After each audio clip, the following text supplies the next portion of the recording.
Pemulung miskin di belakang gedung mewah selamatkan CEO cantik yang keracunan. Imbalannya bikin kehidupannya 180 derajat berubah. Kota Jakarta berpendar dalam gemerlap lampu yang tak pernah benar-benar padam. Di balik kemilau kemewahan yang terpampang nyata, tersembunyi sebuah dunia yang berbeda.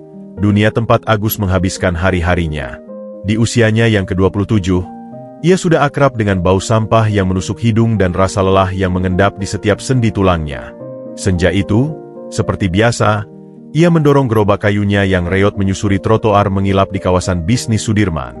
Roda gerobaknya yang sudah tua berderit-derit kesakitan, bergumam pelan seolah mengeluh tentang beban hidup yang harus ditanggungnya setiap hari.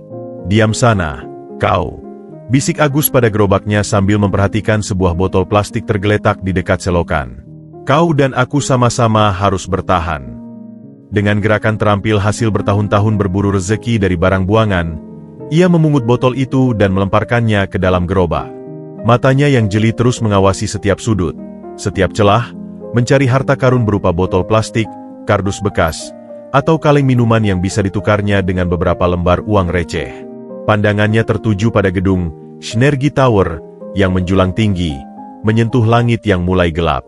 Gedung itu bagai simbol dunia yang begitu jauh darinya, dunia yang hanya bisa ia lihat dari luar, seperti ikan di akuarium yang melihat laut luas tapi tak pernah bisa menyentuhnya. "Lihat itu, Bang," kata Juki, pemulung lain yang sudah seperti adiknya, sambil menunjuk gedung megah itu. Katanya di dalam sana ada orang-orang yang sekali makan bisa buat kita hidup sebulan. Agus menghela napas, menyeka keringat di pelipisnya dengan lengan baju yang sudah kusam. "Kita bukan bagian dari dunia mereka, Juk. Yang penting kita bisa makan hari ini, bisa bayar kontrakan besok. Jangan mimpi yang enggak-enggak." "Tapi kan enak ya, Bang, kalau bisa kerja di gedung tinggi gitu. Pakai AC, duduk di kursi empuk. Kita ini pemulung, Juki. Dunia kita di sini, di jalanan. Mereka punya dunia mereka, kita punya dunia kita. Jangan sampai kau lupa diri." Suara Agus berisi kebijaksanaan yang dipelajarinya dari kerasnya kehidupan. Juki hanya mengangguk, tapi matanya masih menerawang ke gedung megah itu. Agus memahami betul perasaan adik asuhnya itu. Dulu, ia pun pernah bermimpi bisa bekerja di tempat seperti itu. Tapi kehidupan telah mengajarkannya untuk menerima realita. Setelah orang tuanya meninggal, ia harus menghidupi kedua adiknya yang masih sekolah. Gelar SMA-nya yang tak sempat ia tuntut menjadi pengingat bahwa mimpi adalah kemewahan yang tak bisa ia miliki. Saat matahari mulai tenggelam, para pekerja berjas rapi mulai memadati jalanan, bergegas menuju stasiun atau halte bus. Tak ada yang memperhatikan Agus dan Juki. Mereka seperti bayangan yang tak terlihat, bagian dari pemandangan kota yang diabaikan. Padahal, tanpa mereka, kota ini mungkin akan tenggelam dalam sampahnya sendiri. "Besok kita cari di daerah Palmerah lagi, yuk," rencana Agus sambil membereskan ikatan kardus di gerobaknya. "Kemarin dapat banyak dari sana." "Oke, Bang. Aku pamit dulu ya, mau antrin ini ke pengepul dulu." Juki berlalu dengan gerobaknya sendiri, meninggalkan Agus sendirian di balik gedung megah itu. Malam mulai menyelimuti kota. Agus berdiri sejenak, menatap gedung Synergy Tower yang sekarang berpendar dengan lampu-lampu yang indah. Di balik kaca-kaca yang berkilauan, ia bisa membayangkan orang-orang dengan hidup yang berbeda, hidup yang tak pernah ia rasakan. Tapi ia tak pernah iri. Baginya, yang penting ia bisa membiayai sekolah adik-adiknya, bisa menghidupi keluarganya yang kecil itu dengan cara yang halal. "Dunia mereka indah, ya?" gumamnya sendiri. "Tapi dunia kita punya kebanggaan sendiri." Ia menarik napas dalam-dalam sebelum mulai mendorong gerobaknya lagi, menuju kontrakan kecil di belakang gedung-gedung megah itu. Ia sama sekali tidak menyangka bahwa malam itu, di lorong gelap di belakang gedung megah yang selalu ia pandangi itu, takdirnya akan berubah selamanya. Sebuah pertemuan yang akan membawanya masuk ke dalam dunia yang selama ini hanya bisa ia lihat dari jauh. Dunia yang penuh dengan kemilau tapi juga lika-liku yang tak pernah ia bayangkan sebelumnya. Di lantai 28 Synergy Tower, Sarah masih terpaku di belakang meja kerjanya yang luas dari kayu jati. Jarum jam di dinding sudah menunjukkan pukul 21.17, tapi cahaya dari laptopnya masih menjadi satu-satunya sumber penerangan di ruangan yang mewah itu. Sebagai CEO termuda di perusahaan teknologi finansial yang sedang naik daun ini, tekanan yang ia tanggung sungguh luar biasa. Di usianya yang ke-28, ia harus membuktikan bahwa penunjukannya bukan karena ayahnya yang merupakan salah satu komisioner perusahaan, tetapi karena kemampuannya sendiri. Masih di kantor, Sarah? Suara Andrew, kekasihnya, dari telepon. Sudah janji makan malam jam 8, sekarang sudah lewat sejam. Maaf, Andrew. Rapat dengan investor dari Singapura molor. Masih ada laporan kuartal yang harus aku selesaikan. Jawab Sarah sambil memijat pelipisnya yang mulai berdenyut-denyut. Kapan kamu akan belajar untuk mendelegasikan? Kamu tidak bisa mengerjakan semuanya sendiri. Bukan itu masalahnya. Besok ada presentasi penting dengan Dewan Direksi. Aku harus memastikan semua data sudah sempurna. Suara Sarah terdengar letih. Kamu bisa makan sendiri malam ini? Aku akan pesan sesuatu ke sini. Andrew menghela napas. Baiklah.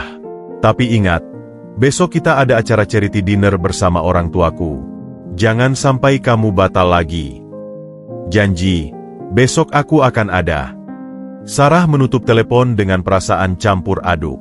Hubungannya dengan Andrew semakin terasa seperti kewajiban daripada pilihan. Sebagai putra tunggal keluarga Lai, konglomerat properti terkemuka, Andrew adalah pasangan ideal di mata keluarganya. Tapi di mata hatinya, sesuatu terasa kurang. Beberapa menit kemudian, Maya, asistennya, mengetuk pintu sambil membawa tas berisi makanan dari restoran bintang 5. Makan malam untukmu, Bu Sarah.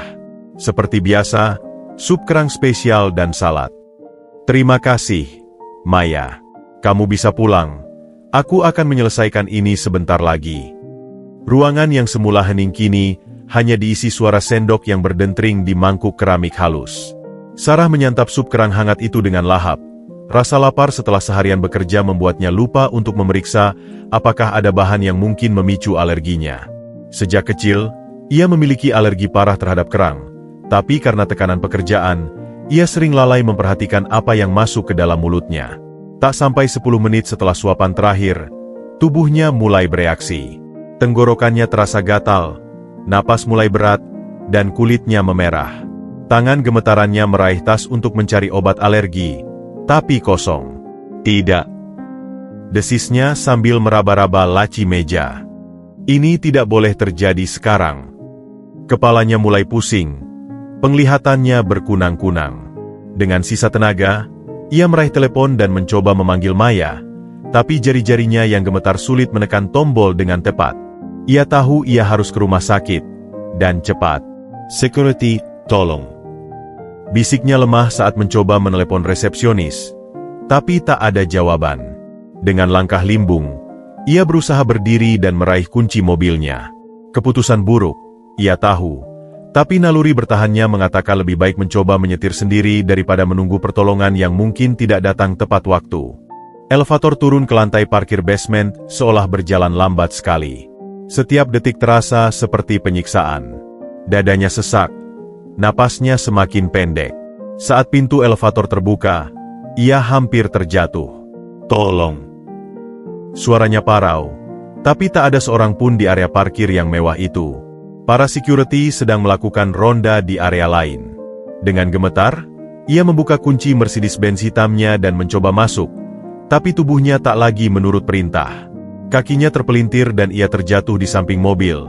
Punggungnya membentur aspal yang dingin. Tas tangan berjatuhan, isinya berserakan. Tolong, ada yang. Usahanya untuk berteriak hanya menghasilkan bisikan parau. Matanya mulai berkunang-kunang. Cahaya lampu neon di langit-langit parkir basement mulai buram. Di luar, di lorong belakang gedung yang sama, Agus masih memilah barang-barang temuannya. Tak ada yang tahu bahwa dua dunia yang selama ini berjalan paralel, sebentar lagi akan bertabrakan dan mengubah segalanya. Takdir sedang bekerja dalam keheningan malam, menyatukan jalan hidup seorang pemulung dan seorang CEO dalam cara yang tak terduga. Angin malam berhembus sepoi-sepau menerbangkan sampah daun kering di sepanjang lorong sempit di belakang Schnergi Tower. Agus masih asyik memilah botol-botol plastik dan kardus bekas, mengelompoknya berdasarkan jenis dan kualitas. Tangannya yang berbekas luka dan kapalan bergerak lincah, Hasil dari bertahun-tahun menghidupi diri dan kedua adiknya dari pekerjaan yang dipandang rendah banyak orang ini.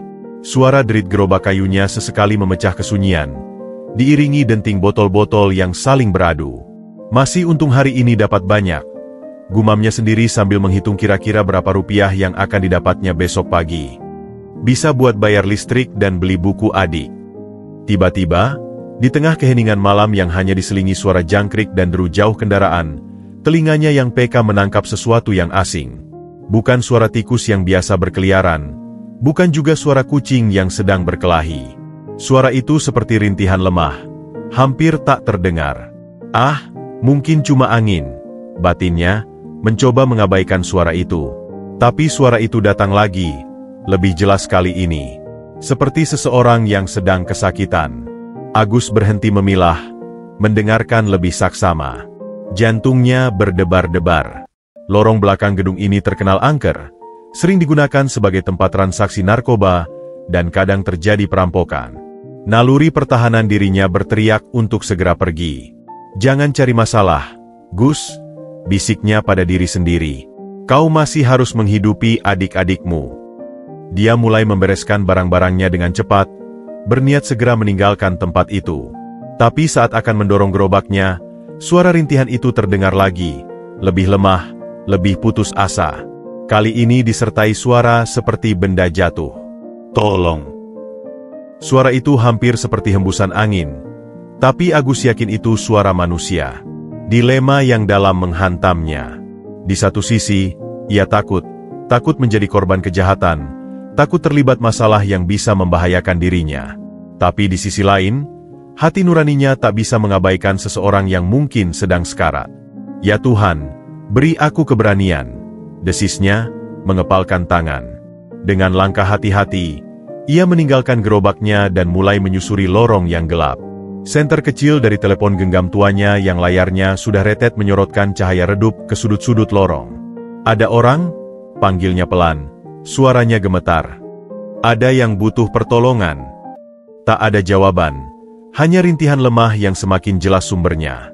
Ia mengikuti suara itu, dan saat cahaya senternya menyapu area parkir mobil di ujung lorong, napasnya tersangkut.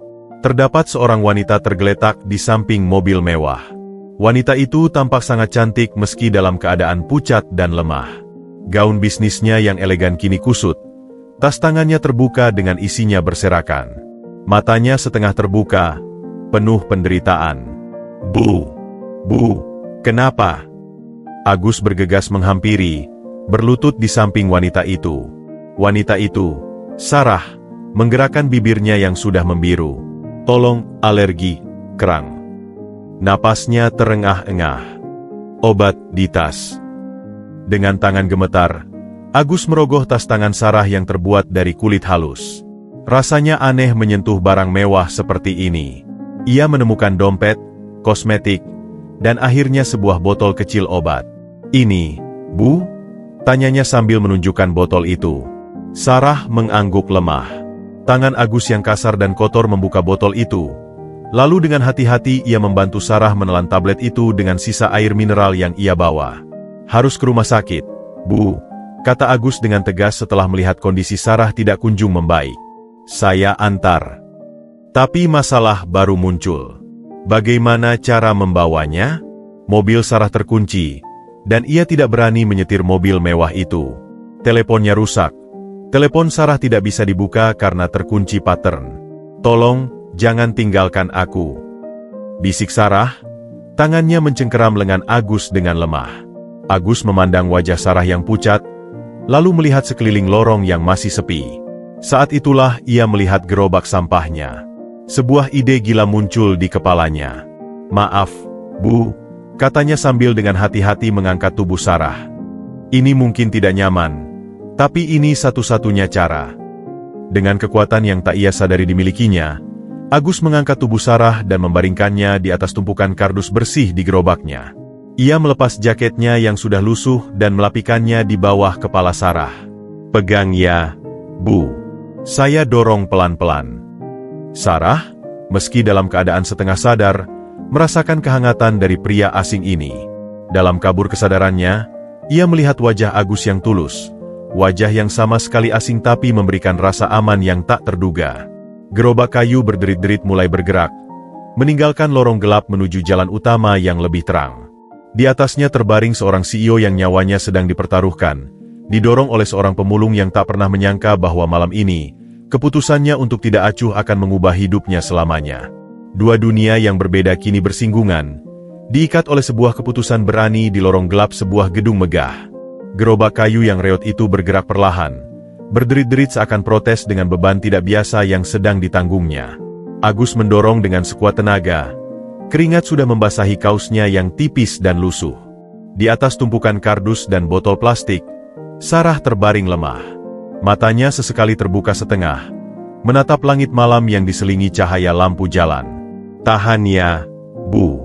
Sebentar lagi kita sampai di jalan utama," ucap Agus sambil terus mendorong. Suaranya berusaha tenang meski jantungnya berdebar kencang. Sarah hanya bisa mengerakkan bibirnya yang pucat. "Air, haus."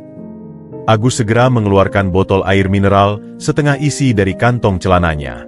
Dengan satu tangan masih memegang gerobak, ia membuka botol itu dan mendekatkannya ke mulut Sarah. "Minum pelan-pelan, Bu. Jangan banyak-banyak." Tangan Sarah yang gemetar mencoba memegang botol itu, tapi tak cukup kuat. Agus dengan hati-hati meneteskan air ke mulutnya yang kering. Beberapa tetes air meluber membasahi gaun bisnisnya yang mahal. Tapi saat ini itu adalah hal terakhir yang dipedulikan Agus. Mereka sudah sampai di ujung lorong. Jalan utama yang ramai dengan kendaraan hanya berjarak 100 meter, tapi terasa seperti 1 kilometer bagi Agus. Setiap gundukan di jalan membuat gerobak terguncang, dan ia khawatir akan memperburuk kondisi Sarah. "Tolong," napas, sesak. Rintih Sarah, tangannya menekan dadanya. Agus berhenti sejenak. Wajahnya penuh keprihatinan. "Ibu, tetap bernapas. Tarik napas dalam-dalam. Obatnya pasti sun bekerja." Tapi kondisi Sarah semakin memburuk. Bibirnya semakin membiru, dan napasnya semakin tersengal-sengal. Agus tahu mereka tidak punya waktu lagi. Dengan tenaga yang tersisa, ia mulai mendorong lebih cepat, menerobos kegelapan menuju jalan yang terang benderang. Saat sampai di pinggir jalan utama, Agus berteriak minta tolong pada kendaraan yang lewat. "Tolong! Ada orang sakit. Bantu kami." Beberapa mobil melewati mereka dengan cepat, mungkin mengira mereka adalah pengemis atau pemulung biasa. Seorang pengendara sepeda motor malah membunyikan klakson panjang, memaki Agus yang dianggap menghalangi jalan. "Bangsat! Minggir lu, sampah masyarakat!" teriak pengendara motor itu sebelum melaju kencang. Agus menggigit bibirnya, menahan amarah dan kepahitan. Tapi ia tidak punya waktu untuk merasa tersinggung. Nyawa seseorang dipertaruhkan di sini. Tolong siapa saja." Teriaknya lagi, kali ini dengan suara yang lebih putus asa. Akhirnya, sebuah taksi online berhenti. Sopirnya yang paruh baya membuka jendela. "Ada apa, Bang?" "Pak, tolong bantu. Ini ada orang keracunan, harus cepat ke rumah sakit," pinta Agus dengan napas terengah-engah. Sopir taksi itu melihat kondisi Sarah yang pucat dan gerobak sampah, lalu menggeleng. "Aduh, saya tidak bisa bawa penumpang dalam keadaan begitu. Nanti mobil saya kotor." "Pak, saya bayar bersih. Ini CEO perusahaan. Kalau sampai meninggal, tanggung jawab kita semua," bujuk Agus hampir menangis. Mendengar kata CEO, sopir itu tampak ragu. Ia turun dari mobil dan mendekati gerobak. Wajahnya berubah pucat ketika melihat kondisi Sarah yang semakin kritis. "Ya sudah, bantu saya angkat dia ke mobil," kata sopir itu akhirnya. Dengan susah payah, mereka berdua mengangkat tubuh Sarah yang lemah dari gerobak dan membaringkannya di kursi belakang taksi. Agus mengambil tas tangan Sarah dan barang-barangnya yang berharga dari gerobak. "Rumah sakit terdekat. Pak, cepat," pinta Agus sambil masuk ke kursi penumpang depan. Taksi melaju kencang menerobos lampu merah. Klakson dibunyikan terus-menerus. Agus memandang ke belakang, melihat Sarah yang semakin lemah. "Tahan, Bu. Sebentar lagi sampai," hibur Agus, meski hatinya panik. Sarah membuka matanya sebentar, melihat sosok Agus yang duduk di depan. Dalam kabur kesadarannya, Ia melihat wajah pria itu dengan jelas. Wajah yang penuh ketulusan dan kepedulian, sangat berbeda dengan wajah-wajah yang biasa ia lihat di dunia bisnisnya. "Terima kasih," bisiknya lemah sebelum akhirnya pingsan. "Lebih cepat, Pak. Dia sudah tidak sadar," teriak Agus panik. Sopir taksi menginjak gas lebih dalam. "Tenang, Bang. 5 menit lagi sampai di UGD." Agus memandang Sarah melalui kaca spion. Perasaan campur aduk membanjiri hatinya. Khawatir, takut, tapi juga ada perasaan aneh bahwa pertemuan ini bukanlah kebetulan biasa. Di tengah kepanikannya, ia terus berdoa dalam hati agar wanita asing ini selamat. Gerobak kayunya yang kini terbengkalai di pinggir jalan, menjadi saksi bisu dari sebuah evakuasi tidak biasa yang mungkin akan mengubah takdirnya selamanya. Pintu UGD rumah sakit swasta itu terbuka dengan suara berisik saat para perawat dengan sigap mengeluarkan tandu dari dalam taksi. Wajah-wajah mereka yang awalnya tenang berubah menjadi serius ketika melihat kondisi Sarah yang sudah tidak sadarkan diri. "Dokter, pasien anafilaksis berat," teriak seorang perawat berusia sekitar 30 tahun sambil membantu mendorong tandu menuju ruang resusitasi. Agus berusaha mengikuti dari belakang, tapi seorang security menghentikannya di pintu masuk. "Maaf, Pak, tidak boleh masuk ke dalam." "Tapi, itu, saya yang bawa dia ke sini," protes Agus dengan napas masih terengah-engah. Security itu melirik pakaian Agus yang lusuh dan kotor. "Silakan tunggu di ruang tunggu. Keluarga pasien akan segera dihubungi." Dengan perasaan cemas, Agus akhirnya mengalah dan berjalan menuju ruang tunggu UGD. Kursi-kursi plastik berwarna biru itu terasa dingin dan asing baginya. Bau disinfektan yang menusuk hidung membuatnya semakin nervous. Ini adalah kali pertama ia masuk rumah sakit mewah seperti ini. Biasanya ia dan keluarganya berobat di puskesmas ketika sakit. Beberapa menit kemudian, seorang dokter muda dengan jas lab putih yang masih rapi mendekatinya. "Anda yang membawa pasien Sarah Wijaya?" "Iya, Dok. Bagaimana keadaannya?" tanya Agus sambil berdiri, tangannya gemetar. "Dia mengalami syok anafilaksis berat. Kami sedang berusaha menstabilkan detak jantung dan pernapasannya. Bisakah Anda menceritakan apa yang terjadi?" Agus menghela napas dalam sebelum mulai bercerita. "Saya menemukan Bu Sarah di parkiran belakang gedung Shnergi. Dia bilang keracunan kerang. Lalu saya bantu minum obat dari tasnya. Tapi kondisinya malah makin parah. Jadi saya bawa ke sini." Dokter itu mengangguk sambil mencatat. "Anda melakukan tindakan yang tepat dengan segera membawanya ke rumah sakit. Reaksi alerginya sangat cepat dan berpotensi fatal. Jika terlambat 15 menit lagi." Dokter tidak menyelesaikan kalimatnya, tapi Agus mengerti. Apakah dia akan selamat, Dok?" tanya Agus dengan suara bergetar. "Kami akan berusaha yang terbaik. Tim dokter kami sedang menangani beliau. Silakan tunggu di sini, nanti akan ada informasi lebih lanjut." Dokter itu kemudian bergegas pergi, meninggalkan Agus sendirian dengan pikiran kalutnya. Di ruang resusitasi, situasi jauh lebih mencekam. Sarah terbaring tak bergerak di atas bed emergency, dikelilingi oleh 3 dokter dan beberapa perawat. Monitor di sampingnya menunjukkan detak jantung yang tidak teratur dan saturasi oksigen yang rendah. Epinefrin 0,3 mg intramuskular. Perintah dokter senior yang memimpin tim. Tekanan darah 70/40, saturasi 85%. Lapor seorang perawat dengan suara tegang. "Pasang ventilator, beri oksigen 100%. Siapkan 4 lain untuk cairan infus." Suara mesin monitor yang berbunyi terus-menerus menciptakan atmosfer mencekam di ruangan itu. Jarum jam di dinding terus berdetak. Setiap detik terasa sangat berharga. Sementara itu, di ruang tunggu, Agus terus berjalan bolak-balik. Pikirannya dipenuhi oleh bayangan wajah Sarah yang pucat. Ia memandangi tangannya sendiri, tangan yang kasar dan kotor yang tadi memegang tubuh wanita itu. Untuk pertama kalinya dalam hidupnya, ia merasa begitu kecil dan tidak berdaya. "Tuhan, tolong selamatkan dia," bisiknya berulang-ulang sambil memegang jimat kecil pemberian almarhum ibunya. Dia masih muda, pasti masih banyak yang perlu dikerjakan. Tiba-tiba, keributan di lobi rumah sakit menarik perhatiannya. Seorang pasangan parubaya dengan pakaian mewah bergegas masuk, diikuti oleh seorang pria muda yang tampan dan berpenampilan necis. Wajah-wajah mereka dipenuhi kepanikan.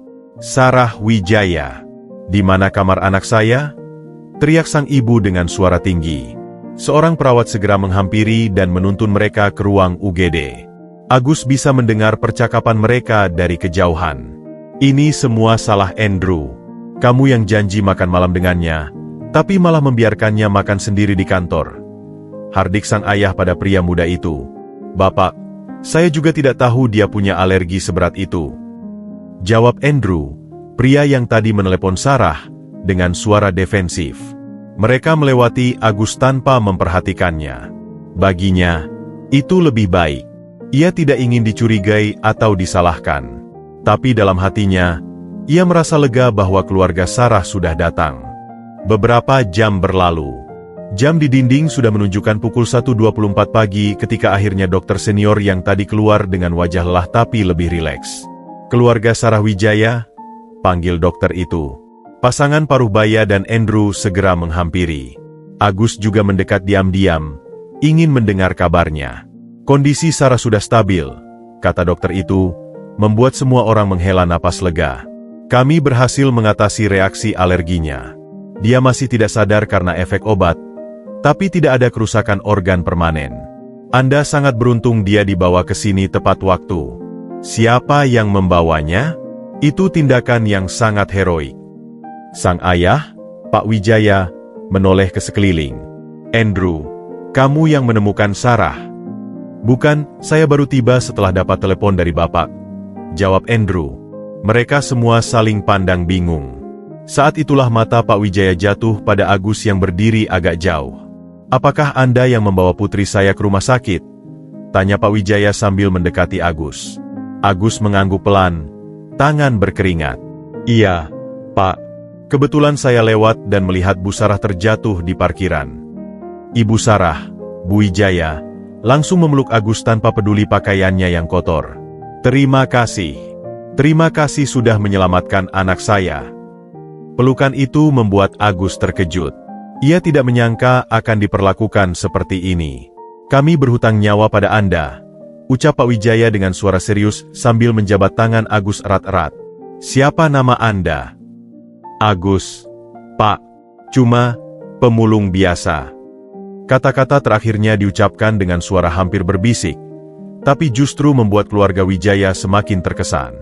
Di ruang UGD yang steril itu, di tengah malam yang sunyi, sebuah ikatan tak terduga mulai terbentuk antara keluarga konglomerat dan seorang pemulung, diikat oleh sebuah penyelamatan yang hampir terlambat. Cahaya pagi mulai menyusup melalui jendela kaca besar di ruang rawat inap VIP, menerangi wajah Sarah yang masih pucat. Kelopak matanya bergetar pelan sebelum akhirnya terbuka, menatap sekeliling ruangan yang asing. Pikiran masih berkabut, ia mencoba mengingat kejadian semalam. "Sarah, sayang, kau sudah sadar?" Suara ibunya, Bu Wijaya, yang sedang duduk di samping tempat tidur segera memecah kesunyian. Tangannya yang halus langsung memegangi tangan Sarah. "Di mana aku?" Suara Sarah parau, tenggorokannya terasa kering dan perih. "Di rumah sakit, Nak. Kau mengalami syok alergi berat semalam," jelas ibunya sambil membetulkan bantal. "Kau hampir saja meninggalkan kami." Suara Bu Wijaya tercekat di akhir kalimat. Seketika itu pula, ingatan Sarah kembali. Ia teringat rasa sesak di dada, kegelapan di parkiran basement, dan sosok samar-samar yang membantunya. "Ada seorang pria. Dia menolongku." Pak Wijaya yang baru masuk ke dalam ruangan langsung mendekat. "Ya, kami sudah bertemu dengannya. Namanya Agus." "Agus?" Sarah mengernyitkan dahi, mencoba mengingat wajahnya. "Dari mana ayah tahu namanya?" "Dia yang membawamu ke rumah sakit semalam, sayang," jelas Pak Wijaya sambil duduk di tepi tempat tidur, dengan gerobak sampahnya. Mata Sarah membelalak. "Gerobak sampah? Apa maksud ayah?" Bu Wijaya mengambil alih cerita. "Kau ditemukan oleh seorang pemulung di belakang gedung kantormu. Dialah yang membawamu ke UGD dengan gerobaknya ketika tak ada mobil yang mau menolong." Sarah terdiam, memproses informasi yang sulit dipercaya ini. "Seorang pemulung? Gerobak sampah?" Tapi yang ia ingat hanyalah suara pria yang menenangkan dan sentuhan tangan yang kasar tapi lembut. "Di mana dia sekarang?" tanya Sarah penasaran. "Kami memintanya pulang tadi malam setelah kondisi kamu stabil," jawab Pak Wijaya. "Tapi kami sudah dapatkan nomor telepon dan alamatnya." Andrew yang baru saja masuk dengan membawa setangkai bunga mawar merah, tampak cenderung mendengar percakapan itu. "Kita harus berhati-hati, Sarah. Bisa saja ini skenario yang direncanakan. Pemulung itu mungkin sengaja menguntitmu dan berpura-pura menolong." Sarah mengerutkan kening, tidak setuju dengan kecurigaan Andrew. "Tapi dia menyelamatkan nyawaku, Andrew. Apapun motifnya, faktanya aku masih hidup berkat dia." "Kita lihat saja nanti," Andrew tetap bersikukuh. "Dunia ini penuh dengan orang-orang yang ingin mengambil keuntungan." Pagi itu, setelah dokter memastikan Sarah bisa pulang dalam 2 hari, ia meminta pada orang tuanya untuk menghubungi Agus. "Aku ingin bertemu dan berterima kasih padanya secara langsung, Ibu." Bu Wijaya mengangguk. "Baik, Nak. Ayahmu sudah menyuruh supir untuk menjemputnya." Sementara itu, di kontrakan kecil Agus di belakang gedung-gedung mewah, kehidupan pagi itu berjalan seperti biasa. Agus sedang memasak nasi dan telur ceplok untuk sarapan adik-adiknya ketika sebuah mobil hitam mewah berhenti di depan pintu kontrakan mereka. "Bang, ada mobil bagus di luar," teriak Rina, adik bungsunya yang berusia 12 tahun.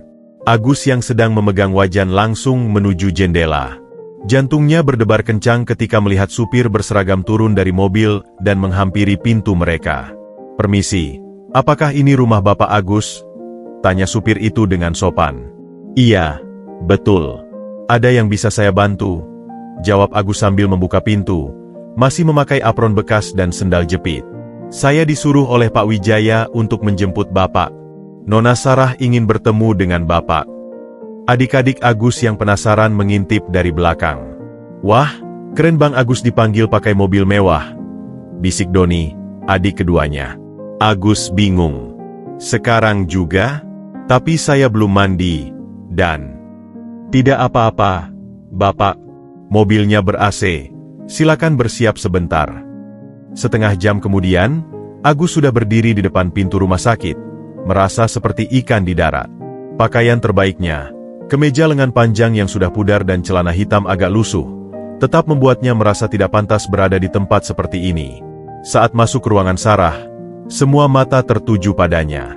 Sarah, yang sedang duduk di atas tempat tidur, terkesima melihat pria di depan pintu. Wajahnya sama persis dengan bayangannya, wajah yang tulus dengan mata yang jernih. "Agus?" sapa Sarah lembut. "Silakan masuk." Dengan langkah ragu-ragu, Agus mendekat. "Bagaimana kondisi ibu? Sudah baikan?" "Sudah jauh lebih baik, terima kasih." Sarah tersenyum. "Saya ingin mengucapkan terima kasih yang sebesar-besarnya. Tanpa bantuan Anda, mungkin saya sudah tidak berada di sini." Agus menunduk malu. "Saya hanya melakukan apa yang seharusnya dilakukan, Bu. Siapapun akan melakukan hal yang sama." Andrew yang berdiri di sudut ruangan menyela. "Memangnya apa yang Anda lakukan di belakang gedung saya pada malam itu? Bukankah jam segitu sudah seharusnya tidak ada aktivitas di sana?" "Andrew," tegur Sarah. "Tidak apa-apa, Bu," Agus menjawab dengan tenang. "Saya memang pemulung. Setiap malam saya mengumpulkan barang-barang bekas di sekitar gedung-gedung perkantoran. Kebetulan malam itu saya lewat dan mendengar suara Ibu Sarah." Sarah memandang Agus dengan penuh rasa terima kasih. "Anda adalah malaikat penyelamat saya. Saya berhutang nyawa pada Anda." "Tidak, Bu. Saya tidak mengharapkan apa-apa. Melihat Ibu selamat sudah lebih dari cukup bagi saya." Pernyataan tulus itu membuat semua orang di ruangan terdiam. Bahkan Andrew tampak tersentuh, meski masih berusaha menyembunyikannya. Pak Wijaya kemudian maju ke depan. "Agus, kami ingin membalas kebaikanmu. Katakan apa yang kamu inginkan. Uang, pekerjaan, apa saja." Agus menggeleng pelan. "Terima kasih, Pak. Tapi saya tidak bisa menerima imbalan untuk sekedar menolong sesama." Jawaban itu justru membuat keluarga Wijaya semakin terkesima. Di dunia yang penuh dengan kepentingan dan transaksi, Ketulusan Agus sebagai oase di padang pasir. Sarah tersenyum. Sebuah ide mulai terbentuk di pikirannya. Mungkin ini bukan akhir, tapi awal dari sesuatu yang lebih berarti. Mungkin takdir mempertemukan mereka bukan tanpa alasan. Matahari pagi menyinari ruang rawat inap VIP dengan lembut, menciptakan pola bayangan yang menari-nari di lantai marmer. Suasana di dalam ruangan terasa tegang setelah penolakan Agus terhadap tawaran imbalan dari keluarga Wijaya. Semua mata tertuju pada pemuda berpakaian sederhana itu yang tetap teguh pada pendiriannya. Pak Wijaya tercengang, tidak menyangka tawarannya ditolak begitu saja. Saya tidak mengerti, Nak. Semua orang pasti menginginkan sesuatu. Uang, pekerjaan, rumah, kami bisa memberikannya padamu. Agus menunduk, meremas-remas ujung kemeja lusuhnya. Maaf, Pak, bukan tidak menghargai kebaikan Bapak. Tapi saya diajarkan almarhum orang tua saya, pertolongan yang tulus tidak mengharapkan imbalan. Sarah yang memperhatikan dari tempat tidurnya merasa semakin kagum. Di dunia bisnis yang penuh dengan transaksi dan negosiasi, sikap Agus seperti angin segar. Agus, bolehkah saya tahu lebih banyak tentang dirimu? Tentang kehidupanmu? Agus terkejut dengan pertanyaan itu. Ia mengangkat kepala, matanya berbinar ragu. Hidup saya sederhana saja, Bu. Tidak ada yang istimewa. Ceritakan saja, desak Sarah lembut. Saya benar-benar ingin tahu. Dengan suara rendah yang kadang terputus-putus, Agus mulai bercerita. Saya tinggal di kontrakan kecil di belakang kompleks perkantoran. Sejak orang tua saya meninggal 5 tahun lalu, saya harus menghidupi kedua adik saya, Rina yang masih SD dan Doni yang baru masuk SMP. Dan kamu bekerja sebagai pemulung? Tanya Sarah penuh perhatian. Iya, Bu. Jawab Agus sambil tersenyum getir. Dulu saya sempat kuliah 1 semester di jurusan teknik mesin, tapi terpaksa berhenti karena tidak ada biaya. Pekerjaan sebagai pemulung memang tidak mulia di mata orang, tapi ini halal dan bisa menghidupi kami bertiga. Bu Wijaya yang mendengarkan dari samping tempat tidur tidak bisa menahan haru.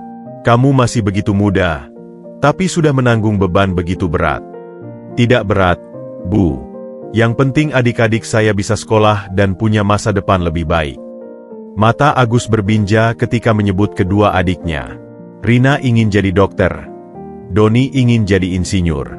Saya ingin mereka mencapai apa yang tidak bisa saya capai.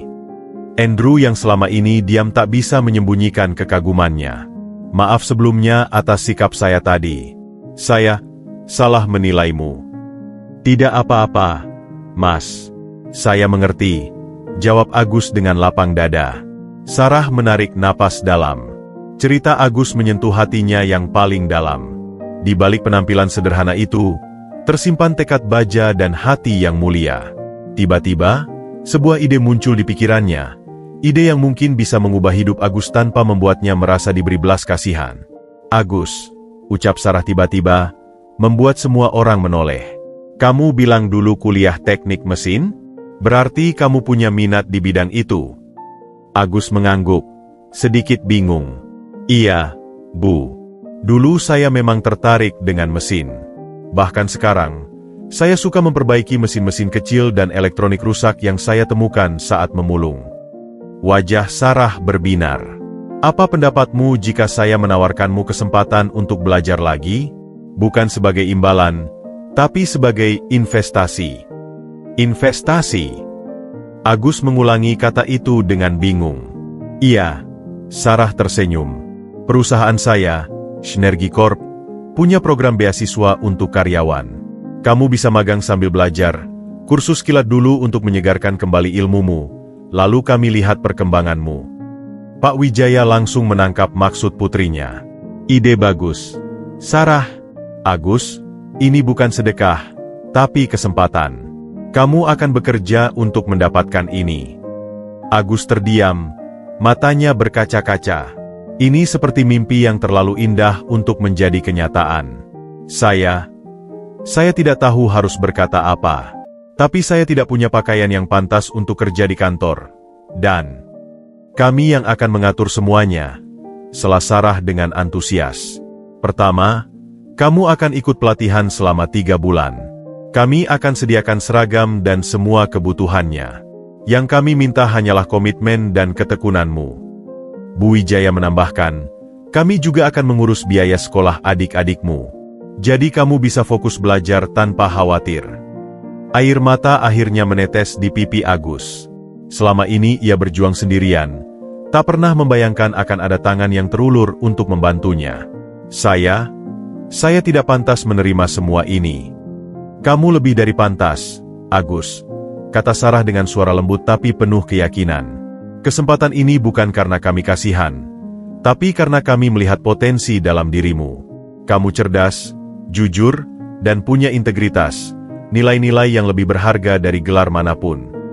Agus menatap sekeliling ruangan, wajah Pak Wijaya yang berwibawa, senyum Bu Wijaya yang hangat, tatapan Andrew yang sekarang penuh respek, dan yang terpenting, keyakinan dalam mata Sarah.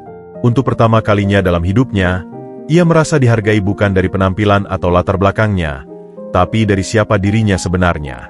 Baik, jawab Agus akhirnya. Suaranya bergetar tapi penuh tekad.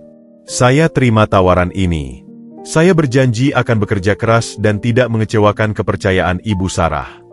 Sarah mengulurkan tangannya. Selamat bergabung, Agus. Besok saya akan kirim mobil untuk menjemputmu ke kantor. Saat berjabat tangan dengan Sarah, Agus bisa merasakan sebuah babak baru dalam hidupnya sedang dimulai. Dari lorong gelap di belakang gedung mewah, kini ia melangkah menuju dunia yang selama ini hanya bisa ia pandang dari jauh. Sebuah perjalanan yang penuh tantangan, tapi juga harapan, sedang menantinya. Pagi berikutnya, tepat pukul 6.30, mobil Mercedes hitam yang sama sudah menunggu di depan kontrakan Agus. Kali ini, perasaan Agus jauh berbeda dari kemarin. Jantungnya berdebar-debar, tapi bukan karena nervous, melainkan karena antisipasi dan semangat yang membara. Ia mengenakan kemeja putih sederhana dan celana hitam yang sudah disetrikanya semalaman, pakaian terbaik yang ia miliki. Bang Agus, hari ini kamu terlihat gagah, puji Rina, adik bungsunya, sambil membantu merapikan kerah kemejanya. Doni, adik keduanya, mengangguk-angguk bangga. Nanti kalau sudah kerja di gedung tinggi, jangan lupa sama kita ya, Bang. Agus memeluk kedua adiknya erat-erat. Mana mungkin Bang Agus lupa. Kalianlah alasan Bang Agus berjuang. Sekarang kalian harus belajar yang rajin, biar nanti bisa seperti Ibu Sarah. Sopir yang sudah menunggu dengan sabar akhirnya membuka pintu mobil.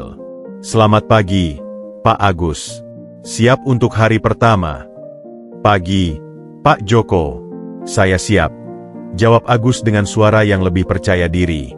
Perjalanan menuju Sinergi Tower pagi itu terasa seperti mimpi. Mobil mewah itu meluncur mulus melewati jalanan Jakarta yang sudah mulai padat. Agus memandangi gedung-gedung tinggi yang selama ini hanya ia lihat dari luar. Kini ia akan masuk ke dalam salah satunya, bukan sebagai pemulung, tapi sebagai ia sendiri belum tahu apa posisinya nanti. Sesampainya di lantai 28, resepsionis cantik dengan setelan blazer abu-abu langsung menyambutnya. Selamat pagi, Pak Agus. Ibu Sarah sudah menunggu di ruang rapat kecil. Agus mengikuti wanita itu melalui koridor yang luas dengan langit-langit tinggi. Karpet tebal menyerap setiap langkah kaki, membuatnya merasa seperti berjalan di atas awan. Di sekelilingnya, karyawan-karyawan dengan pakaian formal sibuk dengan aktivitas mereka, suara keyboard yang digetik berirama, dan telepon yang berdering sesekali. Sarah sudah menunggu di ruang rapat bersama seorang wanita parubaya dengan kacamata dan penampilan yang sangat profesional. Selamat pagi, Agus. Ini Ibu Dian, Head of HR kami. Selamat pagi, Ibu Sarah, Ibu Dian. Sapa Agus dengan sedikit membungkuk. Sarah tersenyum melihat kerendahan hati Agus. Silakan duduk. Kami sudah menyiapkan rencana untukmu. Ibu Dian membuka laptopnya. Agus, berdasarkan rekomendasi Ibu Sarah, kami akan memulai dengan program pelatihan intensif selama 3 bulan. Program ini biasanya untuk lulusan universitas terbaik, tapi Ibu Sarah yakin kamu bisa menyusul. Agus mengangguk, mencerna setiap kata. Apa saja yang akan saya pelajari, Bu? Kami akan mulai dengan kursus kilat bahasa Inggris dan komputer selama 1 bulan penuh, jelas Ibu Dian. Setelah itu, kamu akan magang di divisi logistik sambil mengikuti pelatihan manajemen dasar. Sarah menambahkan, kami juga akan menyewa tutor privat untuk membantumu mengejar ketertinggalan. Ini akan sangat melelahkan, Agus. Kamu harus siap belajar Oktober 12 jam sehari. Wajah Agus tidak menunjukkan keraguan sedikitpun. Saya terbiasa kerja keras sejak kecil, Bu. Justru saya bersyukur dapat kesempatan untuk belajar. Ibu Dian melanjutkan dengan detail program. Kami akan memberimu uang saku selama pelatihan yang cukup untuk menghidupi kamu dan adik-adikmu. Asrama dan makan juga sudah disediakan di dekat sini, jadi kamu bisa fokus. Mendengar ini, Agus terkejut. Asrama? Tapi adik-adik saya. Kami sudah mengatur semuanya, sela Sarah lembut. Kontrakanmu akan kami sewa selama 3 bulan ke depan. Seorang pengasuh akan tinggal bersama adik-adikmu, dan semua biaya hidup serta sekolah mereka sudah ditanggung. Kamu bisa mengunjungi mereka setiap akhir pekan. Air mata berkaca-kaca di mata Agus. Ibu Sarah, ini terlalu baik. Saya tidak tahu bagaimana membalas kebaikan ibu. Kesuksesanmu nanti yang akan menjadi balasannya, jawab Sarah dengan tatapan penuh keyakinan. Sekarang, ada satu hal lagi. Ia mengeluarkan sebuah kartu identitas karyawan dari laci. Ini kartu aksesmu. Mulai hari ini, kamu adalah bagian dari Synergy Corp. Agus menerima kartu itu dengan tangan gemetar. Namanya tercetak jelas di atasnya dengan jabatan Management Trainee. Sebuah gelar yang tidak pernah ia impikan. Ada satu kondisi khusus, tambah Sarah tiba-tiba. Agus menatapnya. Siap menerima apapun. Kamu harus berjanji tidak akan malu dengan latar belakangmu, kata Sarah dengan serius. Pengalamanmu sebagai pemulung justru bisa menjadi kekuatan. Kamu memahami sisi lain dari kota ini yang tidak kami ketahui. Perkataan Sarah itu seperti melepas beban yang tidak disadari Agus pikul selama ini. Selama hidup, ia selalu malu dengan pekerjaannya, tapi kini seseorang justru melihat nilai positif dari pengalaman itu. Ibu Dian akan mengantarmu berkeliling kantor dan memperkenalkanmu pada tim-tim yang akan membimbingmu, ucap Sarah sambil berdiri, menandakan pertemuan sudah selesai. Saat Agus berdiri untuk menyusul Ibu Dian, Sarah memanggilnya sekali lagi. Agus, ingat satu hal, kesempatan ini bukan hadiah, tapi investasi. Saya berinvestasi pada potensimu. Jangan biarkan siapapun, termasuk dirimu sendiri, meragukan kemampuanmu. Saya tidak akan mengecewakan ibu, Bu Sarah, jawab Agus dengan keyakinan bulat. Hari itu, saat Agus berjalan menyusuri koridor mewah Synergy Tower dengan kartu identitas tergantung di dada, ia merasa seperti sedang dalam mimpi. Dari mengais sampah di belakang gedung ini, kini ia berdiri di dalamnya sebagai bagian dari keluarga besar perusahaan. Tantangan masih panjang, tapi untuk pertama kalinya dalam hidupnya, ia melihat cahaya di ujung terowongan, cahaya harapan yang membawa janji akan masa depan yang lebih baik untuknya dan adik-adiknya. Di sudut lain gedung, seorang supervisor divisi logistik bernama Rudy menyimpan pandangan sinis saat melihat Agus diawalkan oleh Ibu Dian. Manajemen trainee baru? Dari kampus mana dia? Penampilannya seperti anak kampung. Rudy tentu tidak tahu bahwa anak kampung inilah yang sebentar lagi akan mengubah banyak hal dalam hidupnya dan dalam perusahaan ini. Hari pertama Agus di Synergy Tower sebagai manajemen trainee dimulai dengan tur pengenalan yang dipimpin oleh Ibu Dian. Setiap langkah di sepanjang koridor yang berlapis karpet tebal terasa seperti menapaki dunia yang sama sekali asing. Suara heels sepatu Ibu Dian yang berdetak ritmis di lantai marmer seakan mengiringi degup jantung Agus yang tak beraturan. Di sebelah kiri adalah divisi marketing, dan di kanan adalah divisi finance, jelas Ibu Dian sambil berjalan cepat. Kamu akan magang di divisi logistik yang terletak di lantai 15. Agus mengangguk, berusaha menyerap semua informasi. Matanya menangkap sekelilingnya, karyawan dengan pakaian necis duduk di cubikle yang rapi, layar komputer yang menyala dengan grafik warna-warni, dan suara telepon yang berdering lembut. Semua terlihat begitu teratur dan profesional. Sangat kontras dengan kehidupan yang ia jalani selama ini di jalanan. Saat elevator turun ke lantai 15, Ibu Dian memberikan nasihat terakhir. Agus, ingat, dunia di sini mungkin terlihat sempurna, tapi seperti dunia manapun, ada politik kantor dan persaingan. Tetaplah rendah hati tapi jangan biarkan siapapun meremehkanmu. Pintu elevator terbuka ke lantai 15 yang sedikit lebih berisik. Suara mesin forklift dari gudang di lantai dasar masih bisa terdengar samar-samar. Area kerja divisi logistik dipenuhi dengan monitor yang menampilkan peta distribusi dan jadwal pengiriman. Ibu Dian. Selamat pagi. Sapa seorang pria berusia pertengahan 30-an dengan kemeja lengan pendek dan dasi longgar. Ini pasti trainee baru yang ibu ceritakan. Ya, Rudy. Ini Agus, manajemen trainee yang akan magang di divisi kita selama 3 bulan ke depan. Agus, ini Rudy, supervisor divisi logistik. Rudy menyambut dengan senyum yang tidak sampai ke matanya. Selamat datang, Agus. Kami dengar kamu punya latar belakang yang unik. Pandangannya menyapu pakaian Agus yang sederhana. Terima kasih, Pak Rudy. Saya berharap bisa belajar banyak dari Bapak. Jawab Agus sambil sedikit membungkuk. Rudy memandang Ibu Dian. Tenang saja, Bu Dian. Saya akan urus dia. Setelah Ibu Dian pergi, sikap Rudy berubah. Nah, Agus, mari kita mulai dengan mengenalkanmu pada tim. Ia mengajak Agus berkeliling area kerja, memperkenalkannya pada staf-staf divisi logistik. Setiap perkenalan disertai dengan komentar yang membuat Agus tidak nyaman. Ini Maya, staf administrasi kita. Jangan khawatir, pekerjaannya tidak seberat memulung. Canda Rudy, diikuti tawa kecil dari beberapa rekan. Agus tersenyum dipaksa. Senang bertemu dengan Ibu Maya. Maya, wanita muda yang ramah, menjawab dengan sopan. Selamat datang, Agus.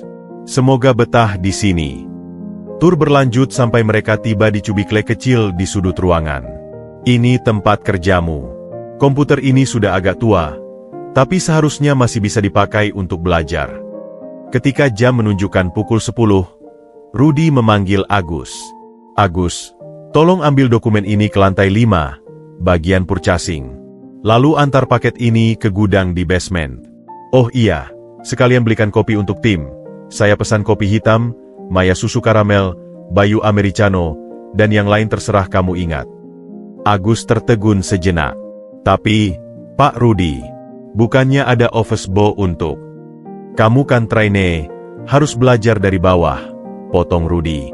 Atau kamu merasa pekerjaan ini di bawah levelmu? Tidak, Pak. Saya akan kerjakan, jawab Agus akhirnya. Sepanjang hari itu, Agus lebih banyak disuruh mengerjakan tugas-tugas administrasi kecil dan pekerjaan kasar. Saat jam makan siang tiba, ia melihat semua karyawan pergi ke kantin eksekutif di lantai 12, sementara ia tidak yakin apakah ia boleh ikut. Agus, kamu tidak makan siang? Tanya Maya yang kebetulan lewat. Saya bawa bekal, Bu Maya. Jawab Agus sambil menunjukkan kotak makan sederhananya. Maya tersenyum simpatik. Kamu bisa makan di kantin. Kok? Makanan di sana gratis untuk karyawan. Tapi ketika Agus masuk ke kantin yang mewah, ia merasa semua mata tertuju padanya. Ia mengambil nasi dan lauk seadanya, lalu duduk di meja paling pojok. Percakapan di sekitarnya terdengar samar-samar. Dengar-dengar dia cuma pemulung yang diselamatin Ibu Sarah. Masih beruntung dia, langsung jadi trainee. Lihat bajunya, kayak mau ke kondangan. Agus menunduk, berusaha menikmati makanannya. Pikirannya melayang ke adik-adiknya yang mungkin saat ini juga sedang makan siang dengan lauk yang lebih sederhana. Sore hari, Rudy memberi tugas lagi. Agus, besok kita ada meeting dengan vendor. Tolong print 15 set dokumen ini dan jilid yang rapi. Kamu harus selesai hari ini karena besok pagi meeting jam 7. Dokumen yang dimaksud ternyata setebal 50 halaman per set. Agus menghitung cepat. Itu berarti sekitar 750 halaman yang harus dicetak dan dijilid. Tapi ia tidak protes. Ia duduk di depan printer dan mulai bekerja. Maya yang hendak pulang mendekatinya. Agus, kamu butuh bantuan? Itu banyak sekali. Terima kasih, Bu Maya. Tapi tidak usah repot-repot. Saya bisa handle, jawab Agus sambil tersenyum. Panggil saja Maya. Kamu jangan biarkan Rudy semena-mena. Dia memang begitu pada trainee baru. Apalagi. Maya tidak melanjutkan. Apalagi pada orang seperti saya. Agus menyelesaikan kalimatnya. Tidak apa-apa. Saya memang harus membuktikan diri. Saat jam menunjukkan pukul 20, Agus masih berada di kantor. Tangannya pegel menjilid dokumen-dokumen tebal. Tapi ia tersenyum puas melihat tumpukan dokumen yang sudah rapi.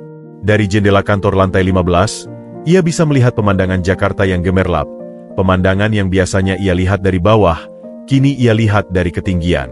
Tiba-tiba, suara seseorang membuatnya terkejut. Masih di sini, Agus. Ia menoleh dan melihat Sarah berdiri di pintu, mengenakan jas panjang dan membawa tas laptop. Ibu Sarah, saya sedang menyelesaikan tugas dari Pak Rudi untuk meeting besok. Sarah mendekat dan melihat tumpukan dokumen yang sudah rapi. Ini semua kerjamu sendiri? Agus mengangguk. Iya, Bu. Tapi tidak masalah. Saya senang bisa belajar. Sarah mengamati Agus dengan perasaan haru. Ia tahu betapa sulitnya hari pertama bagi seseorang dengan latar belakang seperti Agus. Tapi di wajah pemuda ini tidak terlihat keluhan sama sekali. Pulanglah, Agus. Besok masih hari panjang. Dan ingat, Sarah menatapnya dalam-dalam. Kamu di sini untuk belajar, bukan untuk jadi office boy. Jika Rudi memberi tugas yang tidak wajar, kamu boleh menolak. Terima kasih, Bu Sarah. Tapi saya yakin ini bagian dari proses belajar. Saat Agus akhirnya pulang, ia melewati lorong belakang gedung yang sama di mana ia menemukan Sarah seminggu yang lalu. Rasanya seperti deja vu, tapi kali ini dengan perasaan yang sangat berbeda. Dunia baru ini memang penuh tantangan, tapi ia punya keyakinan. Setiap langkah, meski berat, membawanya semakin dekat kepada mimpi yang selama ini mustahil. Di dalam gedung, Rudi yang kebetulan lembur melihat percakapan Sarah dan Agus dari kejauhan. Wajahnya berkerut tak suka. Manajemen trainee biasa tidak dapat perhatian khusus dari CEO, gumamnya sinis. Akan saya buat dia menyerah dengan sendirinya. 2 minggu telah berlalu sejak Agus memulai magangnya di divisi logistik Synergy Corp. Suasana pagi di lantai 15 terasa tegang. Para staf sibuk mempersiapkan presentasi penting untuk rapat evaluasi kinerja kuartalan yang akan dipimpin langsung oleh Sarah. Rudi, yang biasanya santai, pagi ini terlihat begitu serius dengan kemeja putihnya yang licin dan dasi yang diikat sempurna. Semua data sudah siap? Tanya Rudi pada timnya dengan suara tegang. Ibu Sarah ingin laporan detail tentang keterlambatan pengiriman ke cabang Surabaya dan Bandung. Maya yang bertanggung jawab atas data distribusi terlihat gelisah. Masih ada masalah dengan rute, Pak. Macet di Tol Cipali dan ada perbaikan jalan di sekitar Cikampek membuat waktu tempuh bertambah 2-3 jam. Rudi menghela napas kesal. Selalu saja ada alasan. Tahun lalu kita tidak pernah mengalami masalah seperti ini. Dari sudut ruangan tempatnya duduk, Agus memperhatikan diskusi itu sambil menyusun dokumen yang diminta. Pengalamannya selama 2 minggu ini membuka matanya pada kompleksitas dunia logistik yang selama ini tidak ia pahami. Setiap hari, ia mencatat rute pengiriman, waktu tempuh, dan titik-titik masalah yang sering menyebabkan keterlambatan. Saya ada ide, Pak Rudi. Suara Agus tiba-tiba memecah ketegangan. Semua mata tertuju padanya. Rudi memandangnya dengan sebelah mata. Kami sedang membicarakan hal serius, Agus. Bukan waktu yang tepat untuk ide-ide tidak berdasar.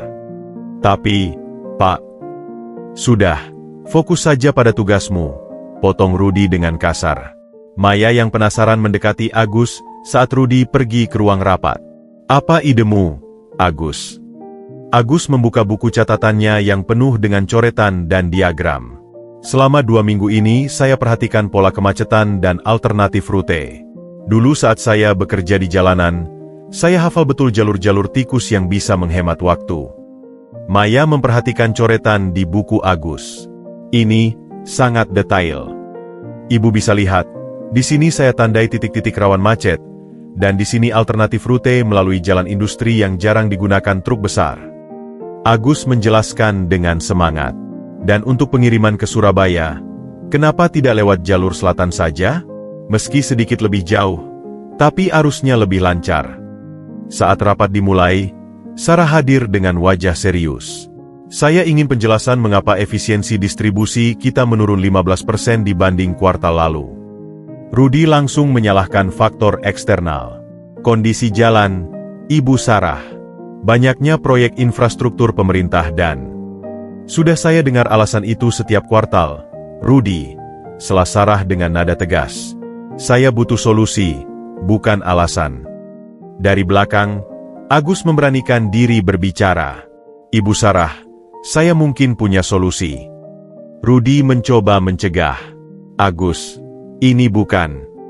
Biarkan dia bicara, Rudi, potong Sarah. Lanjutkan, Agus. Dengan jantung berdebar kencang, Agus maju ke depan dan menempelkan peta rute yang telah ia buat di papan presentasi. Selama 2 minggu ini saya menganalisis data pengiriman kita dan membandingkannya dengan pengalaman saya mengenal jalanan Jakarta dan sekitarnya. Semua yang hadir di ruangan itu terkejut ketika Agus mulai menjelaskan peta rute alternatifnya dengan sangat detail.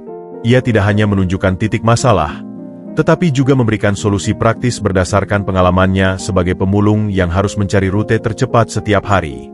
Untuk pengiriman ke Bandung, kita bisa gunakan rute melalui Purwakarta ini, jelas Agus dengan yakin. Meski 25 km lebih panjang, tapi bebas macet dan kita bisa hemat 2 jam perjalanan. Sarah mendengarkan dengan penuh perhatian. Wajahnya semakin berbinar. Data pendukungnya sudah saya siapkan, Bu. Agus membagikan printout berisi perbandingan waktu tempuh, konsumsi BBM, dan bahkan saran jam keberangkatan optimal untuk setiap rute. Rudi mencoba mencari celah. Ini hanya teori. Dalam praktiknya, justru ini berdasarkan pengamatan langsung, Pak Rudi, sahut Agus dengan sopan. Saya sudah konfirmasi dengan beberapa driver dan membandingkan dengan data real-time dari aplikasi navigasi. Sarah berdiri dan mendekati peta. Rudi, berapa persen peningkatan efisiensi yang bisa kita dapatkan jika menerapkan saran Agus? Rudi tertegun, tidak menyangka pertanyaan itu dilontarkan padanya. Saya perlu hitung dulu, Bu. Saya sudah hitung kasar, Bu, kata Agus dengan rendah hati. Perkiraan saya 12 hingga 15% penghematan waktu dan 8% pengurangan konsumsi BBM. Ruangan menjadi sunyi.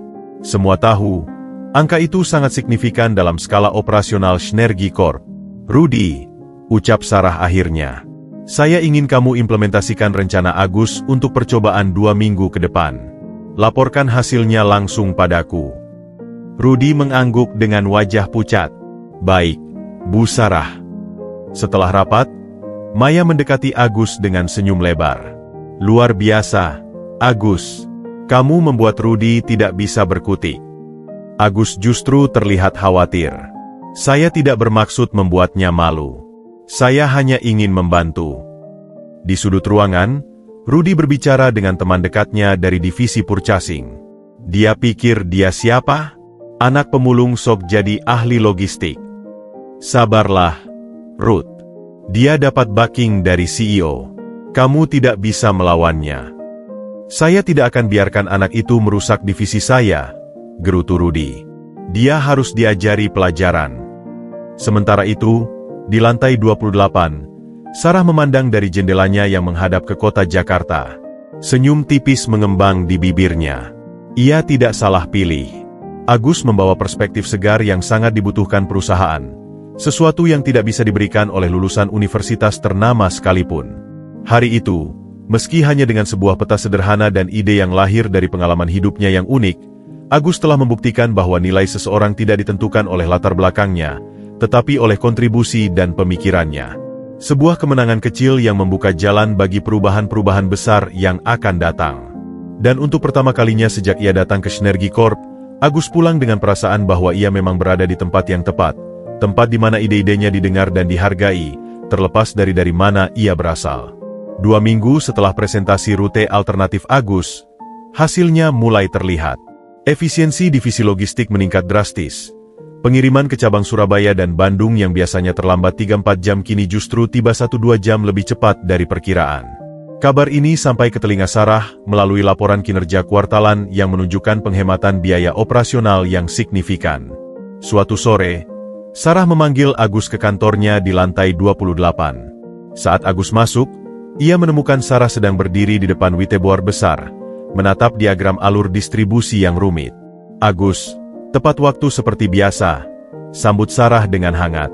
Aku butuh pemikiranmu tentang rencana ekspansi gudang pusat kita. Agus sedikit terkejut dengan penggunaan kata, aku, yang lebih personal dari Sarah. Saya akan berusaha membantu sebisanya, Bu Sarah. Sudah, panggil saja Sarah ketika kita berdua, ujarnya sambil menunjuk ke kursi di seberang meja kerjanya yang besar. Duduklah. Selama 1 jam berikutnya, mereka mendiskusikan rencana pengembangan logistik untuk ekspansi perusahaan ke wilayah Indonesia Timur. Sarah terkesima dengan wawasan Agus yang praktis dan solutif. Kenapa kamu bisa memikirkan hal-hal seperti ini? Tanya Sarah penuh rasa ingin tahu. Ini di luar ekspektasi kami. Agus tersenyum malu. Dulu saat memulung, saya harus memikirkan rute terbaik untuk mendapatkan barang-barang berkualitas dengan energi seminimal mungkin. Prinsipnya sama, efisiensi dan efektivitas. Sarah mengamati Agus dengan takjub. Di balik kerendahan hatinya, tersimpan kecerdasan analitis yang tajam. Kamu berbeda dengan kebanyakan orang di sini, Agus. Mereka punya gelar mentereng, tapi tidak punya pemikiran praktis sepertimu. Setiap orang punya kelebihan masing-masing, Bu. Sarah, bata Agus, masih sedikit canggung. Saya hanya menggunakan apa yang saya pelajari dari kehidupan. Percakapan mereka berlanjut hingga larut malam. Dari topik bisnis, mereka mulai beralih ke cerita-cerita personal. Sarah bercerita tentang tekanan sebagai CEO muda yang selalu diragukan kemampuannya, sementara Agus berbagi tentang perjuangannya membesarkan kedua adiknya. Kadang aku merasa sangat kesepian, aku Sarah dengan jujur, sesuatu yang tidak pernah ia ungkapkan pada siapapun. Semua orang mendekatiku karena jabatan atau kekayaan keluarga. Agus memandangnya dengan empati. Saya mengerti perasaan itu. Meski berbeda konteks, sebagai pemulung, saya juga sering dianggap tidak ada. Mata mereka bertemu, dan untuk pertama kalinya, mereka menyadari bahwa di balik perbedaan dunia mereka, ada kesamaan dalam perjuangan manusiawi, keinginan untuk diakui dan diterima apa adanya. Keesokan harinya, Sarah mengundang Agus untuk meninjau langsung gudang pusat perusahaan di Cibitung. Perjalanan bersama dalam mobil memberi mereka kesempatan untuk lebih saling mengenal. Apakah kamu tidak kesal dengan cara Rudy memperlakukanmu? Tanya Sarah saat mobil melaju di tol. Sedikit, tapi saya pahami, jawab Agus bijaksana. Dia merasa terancam. Saya datang tiba-tiba dan langsung mendapatkan perhatian dari atasan. Sarah menggeleng takjub. Kamu terlalu baik. Kebanyakan orang akan membalas dendam dalam posisimu. Hidup sudah cukup keras, Sarah. Tidak perlu ditambah dengan kebencian. Panggilan, Sarah, tanpa embel-embel itu terasa natural keluar dari mulut Agus, membuat hati Sarah berdebar aneh. Ia tidak pernah merasa begitu nyaman dengan siapapun seperti dengan pria sederhana ini. Di gudang, Agus langsung menyadari beberapa inefisiensi dalam tata letak barang. Dengan antusias, ia menjelaskan pada Sarah bagaimana perbaikan kecil bisa meningkatkan produktivitas. Lihat, dengan memindahkan rak ini ke sudut sini, kita bisa menghemat 20 detik per item yang diambil, jelas Agus dengan semangat. Sarah memperhatikan cara Agus berinteraksi dengan karyawan gudang. Berbeda dengan eksekutif lain yang biasanya sok kuasa, Agus mendengarkan masukan dari para pekerja dan menghargai pengalaman mereka. Saya tidak pernah melihat CEO turun langsung ke gudang seperti ibu, kata seorang karyawan senior pada Sarah. Sarah tersenyum. Saya belajar bahwa solusi terbaik sering datang dari mereka yang benar-benar memahami pekerjaan di lapangan. Dalam perjalanan pulang, hujan turun dengan deras. Mobil yang mereka tumpangi terjebak macet parah. Dalam keheningan kabin yang hangat, percakapan mereka kembali menjadi personal. Apakah kamu punya pacar, Agus? Tanya Sarah tiba-tiba, membuat dirinya sendiri terkejut dengan keberaniannya. Agus terkekeh. Dengan kehidupan saya sebelumnya, mana ada waktu untuk memikirkan pacaran? Fokus saya hanya pada adik-adik. Dan sekarang, Agus menatap hujan di luar jendela.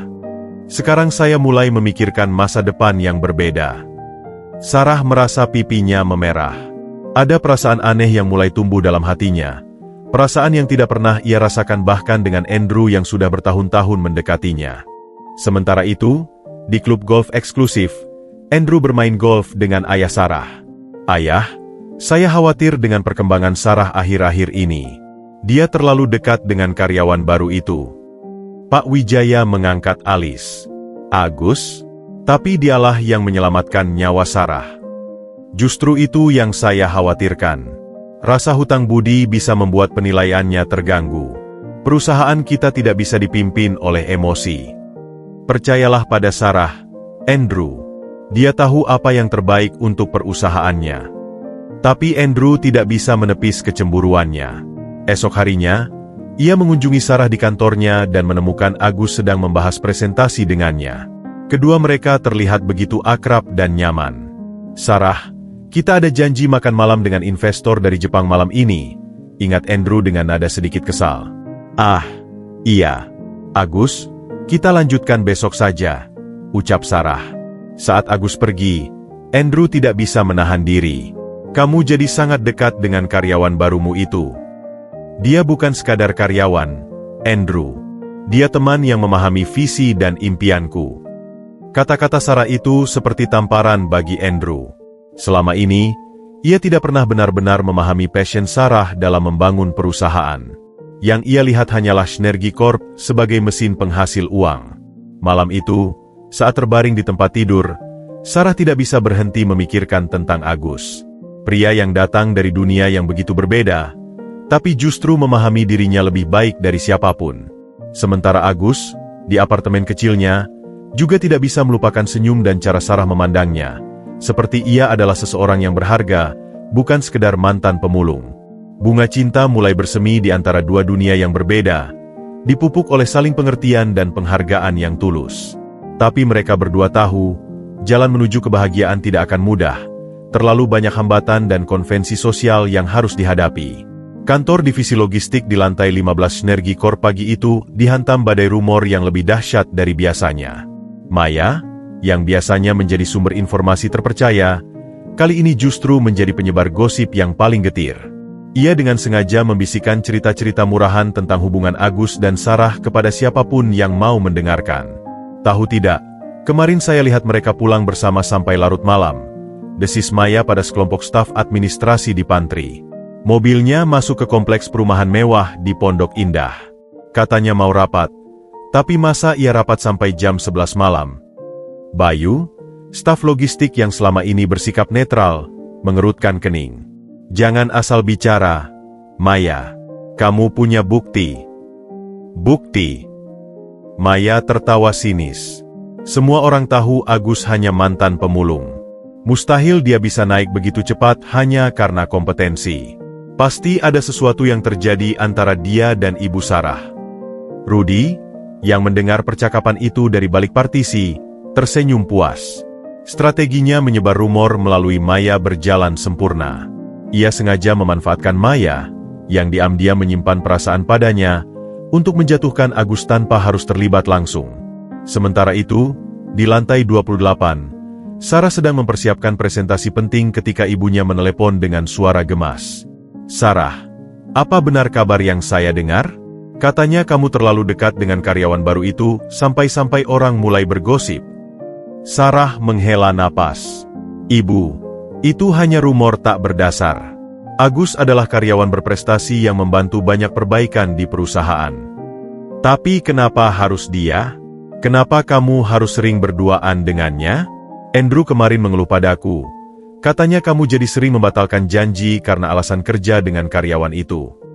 "Andrew terlalu dramatis," sanggah Sarah kesal.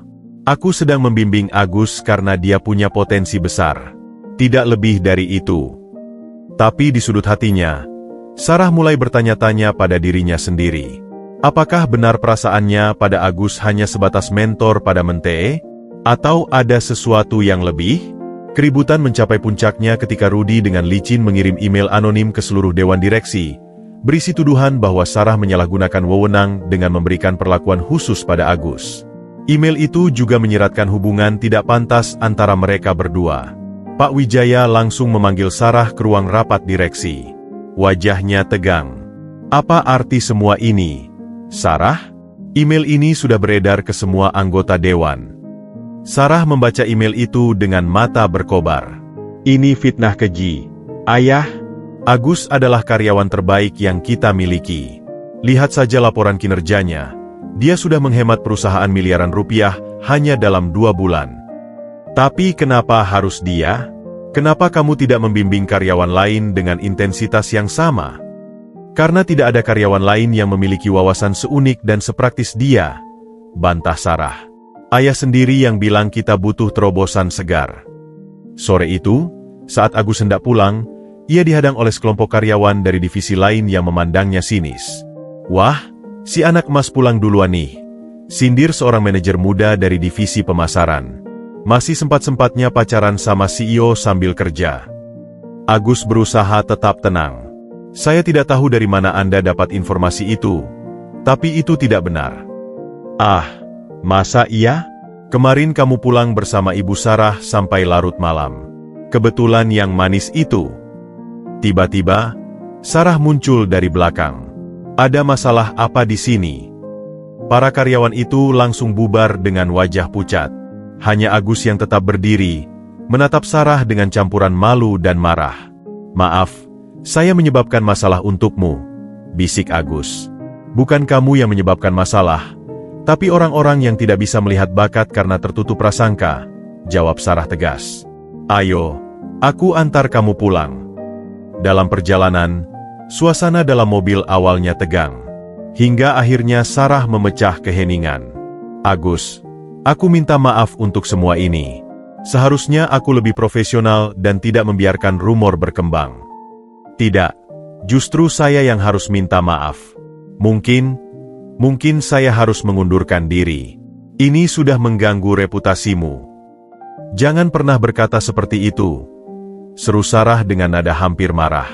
Kita tidak boleh menyerah pada gosip tak berdasar. Aku menghargaimu bukan hanya sebagai karyawan, tapi juga sebagai... Sarah berhenti, tidak melanjutkan kalimatnya.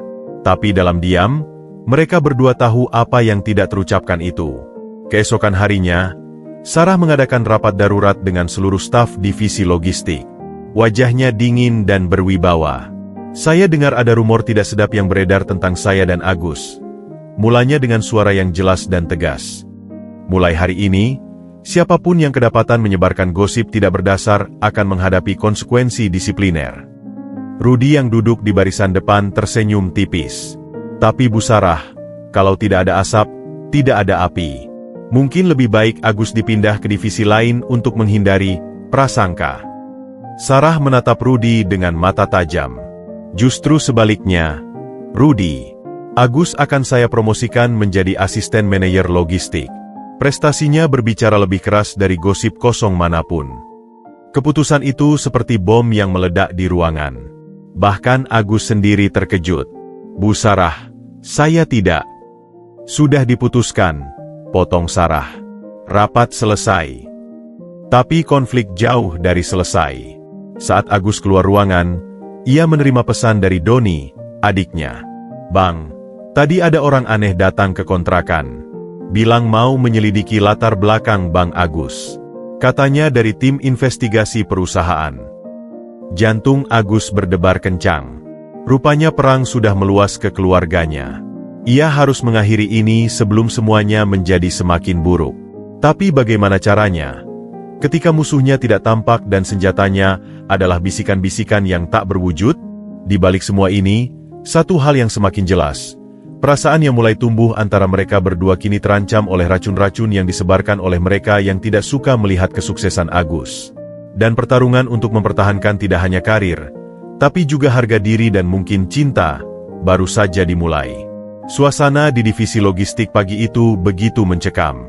2 hari setelah pengumuman promosi Agus menjadi asisten manajer, sebuah badai sedang mengumpul. Rudi tiba lebih awal dari biasanya. Wajahnya menyimpan senyum tipis yang penuh kemenangan. Selamat pagi, semuanya. Sapa Rudi dengan nada anehnya riang. Agus, ada waktu sebentar? Kita perlu koordinasi tentang inventaris gudang pusat. Agus yang sedang mempersiapkan laporan bulanan mengangguk. Tentu, Pak Rudi. Saya akan ke ruangan Bapak sebentar lagi. Maya, yang duduk tidak jauh dari Agus, menghindari pandangannya. Sejak rumor mulai menyebar, sikapnya berubah drastis menjadi dingin dan menjaga jarak. Beberapa jam kemudian, saat Agus sedang memeriksa dokumen pengiriman di gudang lantai dasar, tiba-tiba sekelompok security dan 2 orang dari divisi audit internal mendatanginya. "Agus, kami perlu kamu ikut kami," kata kepala security dengan wajah serius. "Ada masalah apa?" tanya Agus bingung. "Sampai di ruang audit saja," jawab salah satu auditor dengan nada dingin. Di ruang audit yang sempit dan pengap, Agus dihadapkan pada bukti-bukti yang membuat darahnya mendidih. Ada laporan kehilangan inventori senilai hampir 500 juta rupiah, dan semua bukti mengarah padanya. "Ini tidak mungkin," protes Agus. "Saya tidak pernah menandatangani dokumen pengeluaran barang ini." Tapi ketika ditunjukkan dokumen-dokumen itu, tanda tangannya terpampang jelas, atau setidaknya, tiruan yang sangat mirip dengan tanda tangannya. "Saya tidak melakukan ini. Saya bersumpah." Sementara itu, di lantai 28, Sarah sedang menghadapi tekanan yang tidak kalah hebatnya. Pak Wijaya dan 3 anggota dewan direksi lainnya duduk berhadapan dengannya dengan wajah-wajah muram. "Sarah, buktinya cukup kuat," kata Pak Wijaya dengan berat hati. "Ada ketidaksesuaian inventori besar-besaran, dan semua dokumen ditandatangani oleh Agus." "Tidak mungkin, Ayah. Agus orang yang jujur. Saya yakin ini ada yang memanipulasi." Salah satu direksi, Pak Gunawan, menggeleng. "Kami punya laporan dari beberapa karyawan yang melihat Agus sering pulang terlambat dan beraktivitas mencurigakan di gudang. Ditambah lagi..." Ia berhenti sejenak. "Ditambah lagi dengan hubungan tidak wajar antara kamu dan dia." Sarah berdiri dengan wajah memerah. "Itu fitnah. Saya tidak akan membiarkan karyawan berprestasi di fitnah seperti ini." Tapi bukti-bukti semakin bertumpuk. Bahkan muncul saksi-saksi yang bersedia memberikan kesaksian melawan Agus, termasuk Maya yang mengaku melihat Agus memalsukan dokumen. Sore itu, dalam ruang rapat yang gelap, Agus menghadapi komite disiplin. Rudi duduk di antara para pemeriksa dengan wajah penuh kepura-puraan. "Saya sangat kecewa, Agus," ucap Rudi dengan nada dramatis. "Padahal saya sudah membimbingmu dengan baik." Agus menatap Rudi dengan mata berapi-api. "Anda tahu persis saya tidak melakukan ini. Ini konspirasi." Tapi tanpa bukti untuk membela diri, posisi Agus semakin terjepit. Bahkan beberapa karyawan yang dulu mendukungnya mulai ragu. Puncaknya datang ketika Sarah, di bawah tekanan dewan direksi, terpaksa memanggil Agus ke kantornya. Wajah Sarah pucat dan matanya berkaca-kaca. "Agus, saya..." Suaranya tercekat. "Tidak usah berkata apa-apa, Sarah," jawab Agus dengan suara datar. "Saya mengerti posisimu. Dewan memutuskan untuk menangguhkanmu sementara, sampai investigasi selesai." Agus mengangguk pelan. "Dan kamu? Apa kamu percaya saya melakukan ini?" Sarah menatapnya dalam-dalam. Air mata akhirnya menetes. "Tidak. Saya tidak pernah percaya. Tapi dengan bukti yang ada, saya terpaksa." "Saya mengerti." Agus melepas kartu identitasnya dan meletakkannya di meja. "Jaga dirimu baik-baik, Sarah." Saat Agus berbalik meninggalkan kantor, Sarah hampir saja berlari dan memeluknya. Tapi jabatannya sebagai CEO menahannya. Ia harus memikirkan perusahaan dan ratusan karyawan lainnya. Berita pemecatan Agus menyebar bagai wildfire. Doni dan Rina, adik-adik Agus, yang mendengar kabar itu langsung menangis. Kontrakan kecil mereka yang biasanya penuh tawa kini diselimuti duka. "Mereka menghancurkan kakak kita," tangis Rina. "Padahal Bang Agus orang paling jujur yang aku kenal." Sementara itu, di sebuah bar mewah, Rudi dan Maya bersulang dengan anggur mahal. "Berhasil dengan sempurna," kata Rudi sambil menepuk punggung Maya. "Kerja bagus dengan pemalsuan tanda tangan itu." Maya tersenyum puas. "Sekarang tidak ada lagi yang menghalangi jalanmu, Ruth. Dan, hubungan kita tidak perlu disembunyikan lagi, kan?" Tapi di balik senyumnya, Rudi sudah merencanakan langkah berikutnya. Begitu posisi manajer logistik kosong, ia akan menempatkan orangnya sendiri, dan kemudian menjatuhkan Maya juga jika perlu. Malam itu, Di kontrakannya yang sederhana, Agus duduk terdiam memandangi foto orang tuanya. Perasaan dikhianati dan dihancurkan begitu dalam. Tapi yang lebih menyakitkan adalah kenyataan bahwa ia tidak bisa lagi membiayai sekolah adik-adiknya. "Bang Agus, kita harus melawan," desak Doni. "Kakak tidak bersalah." Tapi Agus hanya menggeleng. "Dunia orang kaya tidak seperti dunia kita, Doni. Kebenaran tidak selalu menang." Saat ia memandang Jakarta melalui jendela kontrakannya yang kecil, Agus merasakan sesuatu dalam dirinya berubah. Kepasrahan berganti dengan tekad baja. Mungkin jalannya berbeda, tapi ia tidak akan menyerah. Ia harus membuktikan bahwa integritasnya tidak bisa dibeli dengan uang atau dihancurkan oleh fitnah. Dan di penthouse mewahnya, Sarah berdiri di balkon, memandang kota yang sama. Air matanya sudah kering, digantikan oleh tekad yang sama kuatnya.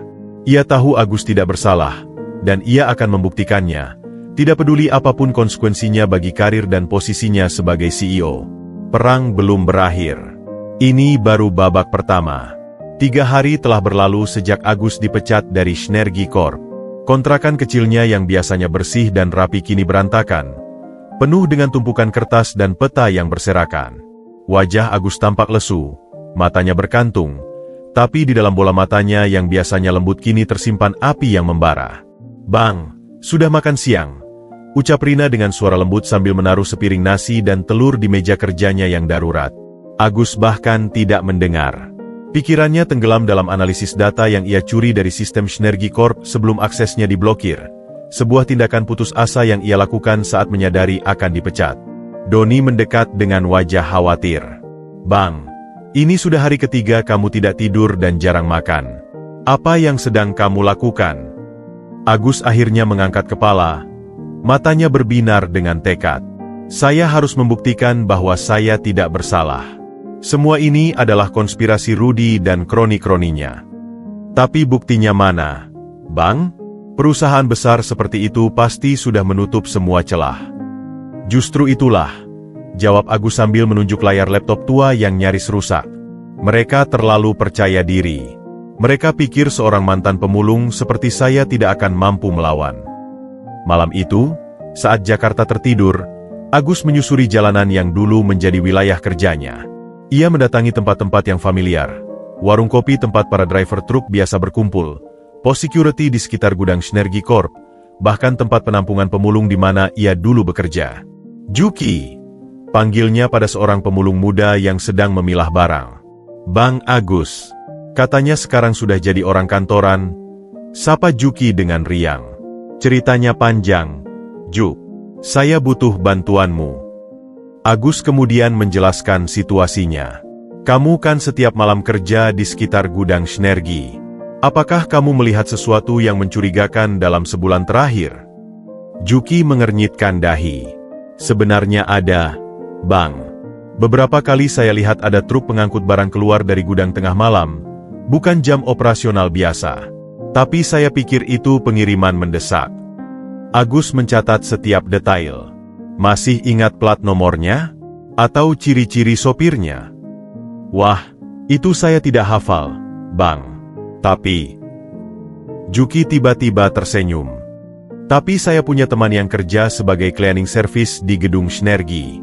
Mungkin dia bisa bantu." Demikianlah jejaring pertolongan mulai terbentuk. Dari Juki, Agus bertemu dengan Sari, cleaning service malam di Shnergy Tower yang diam-diam menaruh simpati padanya. "Pak Agus, saya tidak percaya Anda mencuri," bisik Sari saat mereka bertemu di warung kopi tengah malam. "Saya sering lihat Anda kerja lembur sampai larut, tapi selalu jujur dan baik pada kami yang cleaning service." "Terima kasih, Bu Sari. Apa Anda ingat sesuatu yang mencurigakan?" Sari menunduk, ragu-ragu. Saya takut kehilangan pekerjaan." "Saya janji akan melindungi identitas Anda," bujuk Agus.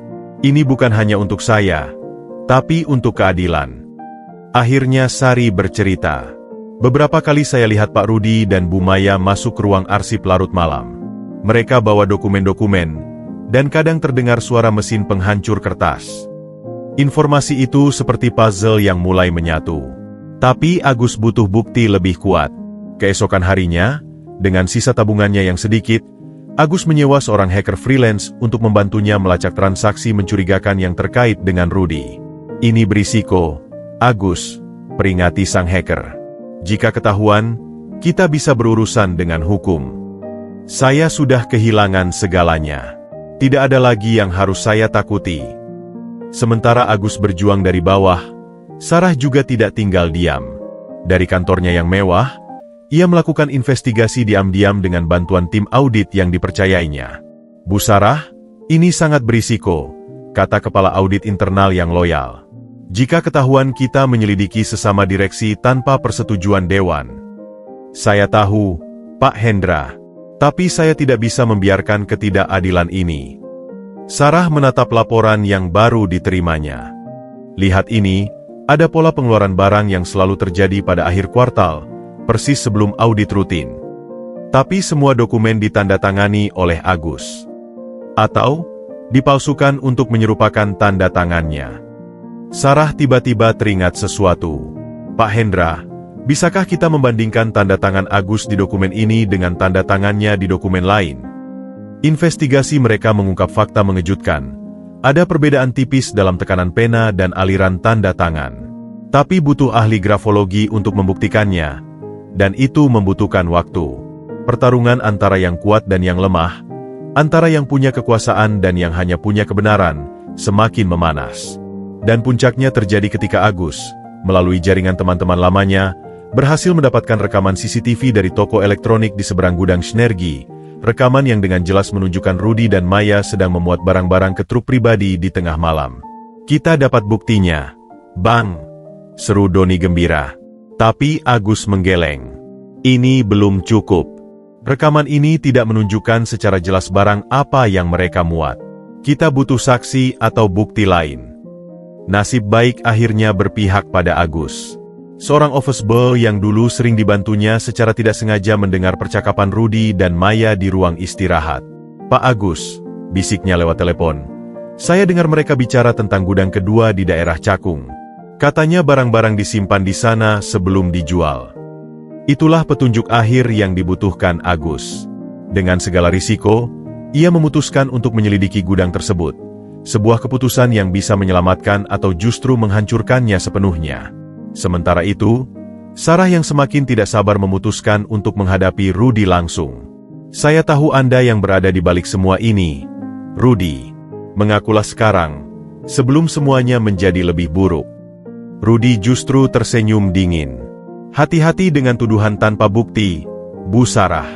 Nanti posisi CEO Anda yang bisa terancam. Dua perjuangan paralel, satu dari bawah, satu dari atas, kini mulai bergerak menuju titik pertemuan yang tak terelakkan. Dan dalam beberapa hari ke depan, kebenaran akan terungkap, mengubah takdir semua orang yang terlibat. Malam itu, hujan turun dengan derasnya, membasahi jalanan sepi di kawasan industri Cakung. Agus berdiri bersembunyi di balik kontainer kosong, matanya tertuju pada sebuah gudang tua yang tampak tak terurus. Bekas luka di tangannya berdenyut-denyut, mengingatkannya pada pertarungan kecil dengan penjaga gudang semalam saat ia mencoba menyusup. Gudang kedua di Cakung, gumamnya, mengingat informasi dari office boy itu. Dengan sigap, ia memanfaatkan momen ketika penjaga gudang sedang berkeliling untuk menyusup melalui jendela yang pecah. Bau apek dan debu menyambutnya di dalam. Saat senter kecilnya menyapu ruangan, napasnya tersangkut. Barang-barang dengan logo Sinergi Corp tertata rapi, komputer, printer, peralatan kantor, bahkan dokumen-dokumen yang seharusnya sudah dihancurkan. Ini, gudang barang curian, bisiknya sendiri. Dengan hati-hati, ia mengambil foto dengan telepon genggamnya yang sudah tua. Setiap sudut, setiap barang, setiap dokumen ia abadikan. Tangannya gemetar saat menemukan buku catatan yang berisi transaksi penjualan barang-barang tersebut. Dengan jelas tercatat nama Rudy sebagai penerima uang. Tiba-tiba, suara langkah kaki mendekat. Agus cepat-cepat bersembunyi di balik tumpukan kardus. Dengar-dengar, si pemulung itu masih menginvestigasi kita. Suara Rudy terdengar jelas. Maya menjawab dengan suara cemas.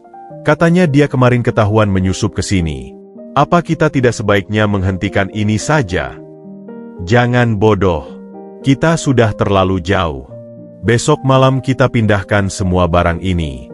Sudah ada pembeli dari Malaysia yang mau mengambil semuanya. Agus menahan napas, berusaha tidak bersuara. Tapi nasib berkata lain. Teleponnya bergetar tiba-tiba, menerima panggilan dari Doni. Rudi langsung waspada. Siapa di sana? Dengan cepat, Agus mengaktifkan perekam suara di teleponnya sebelum menyembunyikannya di balik kardus. Ia tahu ia harus mengorbankan diri untuk mendapatkan bukti yang lebih kuat. Saya tahu Anda di sana, Agus. Keluar sekarang, teriak Rudi sambil menyalakan lampu gudang. Agus berdiri dengan tangan diangkat. Sudah cukup, Rudi. Semua sudah saya ketahui. Rudi tertawa sinis. Dan apa yang akan kamu lakukan? Polisi tidak akan percaya pada seorang pemulung. Saya tidak sendirian, jawab Agus dengan tenang. Ibu Sarah juga sedang menyelidiki. Mendengar nama Sarah, wajah Rudi berubah.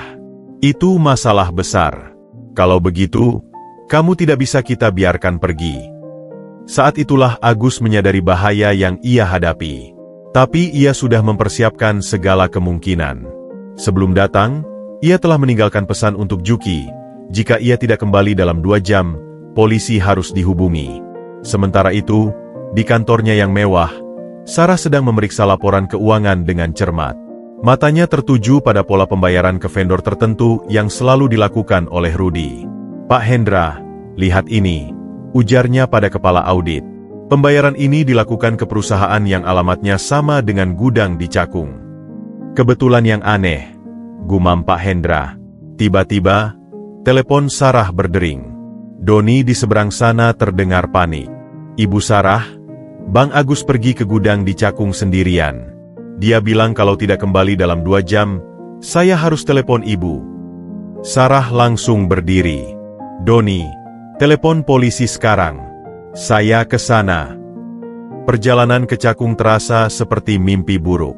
Hujan semakin deras, dan rasa takut akan keselamatan Agus membuatnya hampir tak bisa bernapas. Sesampainya di lokasi, ia melihat mobil Agus parkir tersembunyi di belakang pohon. Dengan hati berdebar, ia mendekati gudang dan mendengar suara argumen dari dalam. Kamu pikir kamu bisa menghancurkan karir saya? Teriak Rudi. Kamu cuma sampah masyarakat. Sarah mengintip dari celah jendela yang pecah. Ia melihat Agus berdiri dengan tenang, meski dikelilingi oleh Rudi dan 2 preman. Dunia mungkin menganggap saya sampah, Rudi. Tapi setidaknya saya tidak mengkhianati kepercayaan yang diberikan pada saya. Kalimat itu menyentuh hati Sarah. Dengan cepat, ia mengirim lokasi dan pesan minta tolong ke Pak Hendra dan polisi. Di dalam gudang, situasi semakin memanas. Maya yang ketakutan mencoba membujuk Rudi. Rudi, cukup. Kita sudah dapat uang banyak. Mari kita lari saja. Bodoh. Dia sudah tahu segalanya. Hardik Rudi sambil mengacungkan pisau. Saat itulah Agus melihat teleponnya yang tersembunyi masih merekam. Ia harus mengulur waktu. Rudi, sebelum kamu melakukan sesuatu yang bodoh, ada sesuatu yang harus kamu tahu, kata Agus dengan suara tenang. Saya sudah kirim semua bukti ke Ibu Sarah. Bahkan jika sesuatu terjadi pada saya, kebenaran akan terungkap. Rudi ragu. Wajahnya menunjukkan ketidakpastian. Itulah momen yang ditunggu Sarah.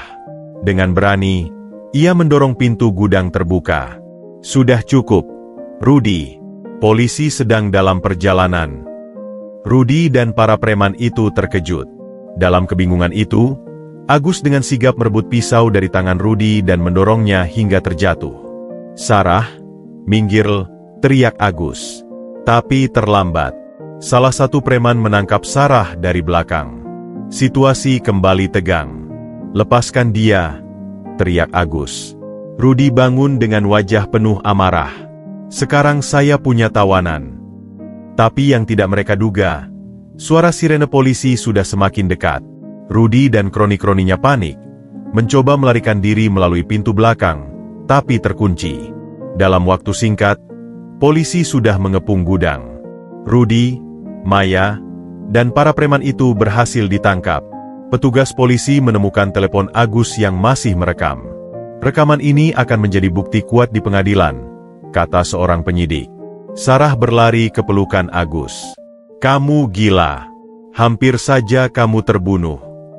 Tapi sekarang kebenarannya terbukti, jawab Agus sambil memeluknya erat. Saya tidak bersalah. Pak Hendra yang baru tiba melihat barang-barang di gudang itu. Ini lebih buruk dari yang kita duga.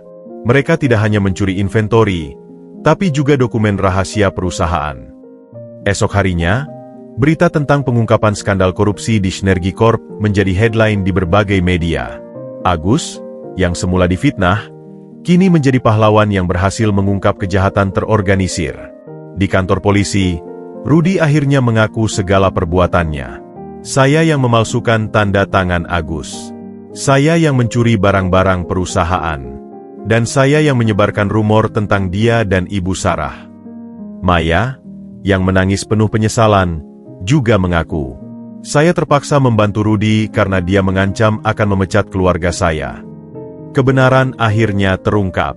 Sebuah konspirasi jahat yang berawal dari kecemburuan dan keserakahan, berakhir dengan keadilan yang menang. Tapi bagi Agus dan Sarah, ini bukan akhir. Ini adalah awal baru.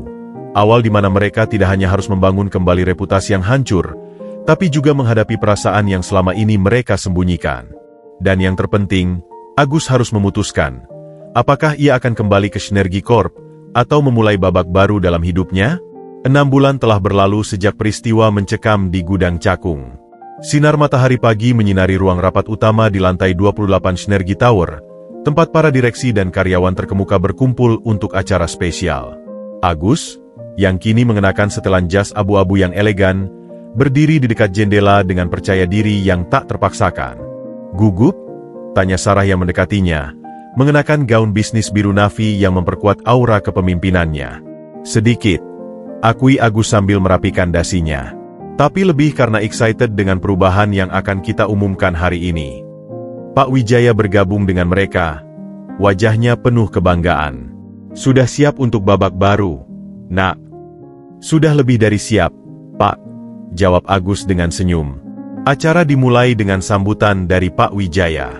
Bapak-bapak dan ibu-ibu yang saya hormati, hari ini bukan hanya tentang laporan kinerja kuartalan, tapi tentang restorasi integritas dan penghargaan pada bakat sejati. Semua mata tertuju pada Agus ketika Pak Wijaya menceritakan perjalanannya, dari pemulung menjadi pahlawan perusahaan yang berhasil mengungkap konspirasi besar. Dan hari ini, dengan kebanggaan besar, saya umumkan promosi Agus sebagai Direktur Logistik yang baru. Ruang tersebut bergemuruh dengan tepuk tangan. Bahkan para direksi yang dulu meragukannya kini bertepuk tangan dengan antusias. Agus maju ke podium. Wajahnya tenang namun penuh wibawa.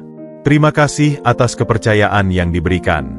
6 bulan lalu, saya berdiri di ruangan yang sama sebagai tersangka.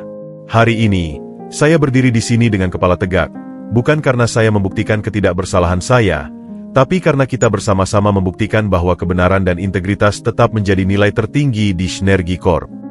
Sarah yang duduk di barisan depan tidak bisa menyembunyikan air matanya. Ia ingat betul perjalanan berat yang mereka lalui, dari kecurigaan, fitnah, hingga akhirnya pembuktian yang gemilang. Setelah acara, di kantor barunya yang luas, Agus menerima kunjungan dari para staf yang dulu meragukannya. Pak Agus, saya minta maaf atas sikap saya dulu, kata Bayu dengan suara bergetar. Tidak perlu, Bayu. Mari kita mulai dari awal, jawab Agus sambil menjabat tangannya. Kita punya pekerjaan besar untuk menyelesaikan transformasi divisi logistik. Sore itu, Sarah mengunjungi Agus di kantor barunya. Rasanya aneh melihatmu duduk di kursi yang dulu ditempati Rudi.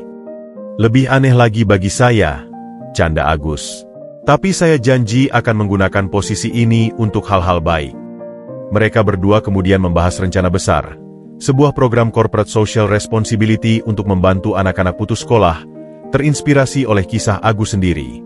Ini akan menjadi legasi kita, kata Sarah dengan mata berbinar. Membuktikan bahwa bisnis yang sukses harus memberi dampak positif bagi masyarakat. Program tersebut mendapatkan sambutan luar biasa. Bahkan Andrew, yang awalnya masih skeptis, akhirnya mengakui kehebatan Agus. Dia memang berbeda, Sarah. Akunya saat mereka bertemu di charity event beberapa minggu kemudian. Aku mengerti sekarang mengapa kamu memilihnya. Bulan-bulan berikutnya membawa perubahan dramatis di Synergy Corp. Di bawah kepemimpinan Agus, divisi logistik tidak hanya menjadi yang paling efisien, tapi juga menjadi contoh dalam praktik bisnis yang beretika. Suatu malam, di atap gedung Synergy Tower, Agus dan Sarah berdiri memandang kota Jakarta yang gemerlap. "Pernahkah kamu membayangkan kita akan sampai di sini?" tanya Sarah sambil menatap bintang-bintang. "Tidak pernah," jawab Agus jujur. "Tapi yang lebih penting dari semua pencapaian ini adalah..." Ia berhenti, mengambil napas dalam. "Adalah bahwa melalui semua ini, saya menemukan sesuatu, atau seseorang, yang lebih berharga dari apapun." Sarah menatapnya, hatinya berdebar. "Aku juga, Agus. Aku menemukan seseorang yang mengajariku bahwa nilai seseorang tidak diukur dari latar belakangnya, tapi dari isi hatinya." Di bawah cahaya bulan dan gemerlap lampu kota, untuk pertama kalinya mereka mengungkapkan perasaan yang selama ini dipendam. Sebuah ciuman lembut menandai awal dari hubungan baru, bukan antara CEO dan karyawan, tapi antara dua insan yang saling mencintai dengan tulus. Keesokan harinya, kehidupan berjalan seperti biasa. Tapi sesuatu yang luar biasa telah terjadi.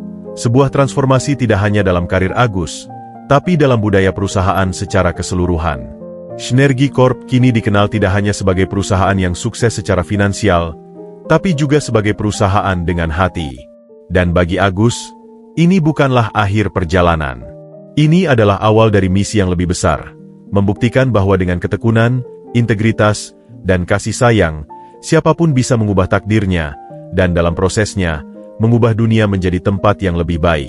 Dari lorong gelap di belakang gedung mewah, hingga ke puncak kesuksesan, kisah Agus menjadi inspirasi, sebuah bukti nyata bahwa kebaikan hati dan kerja keras memang memiliki kekuatan untuk mengubah segalanya.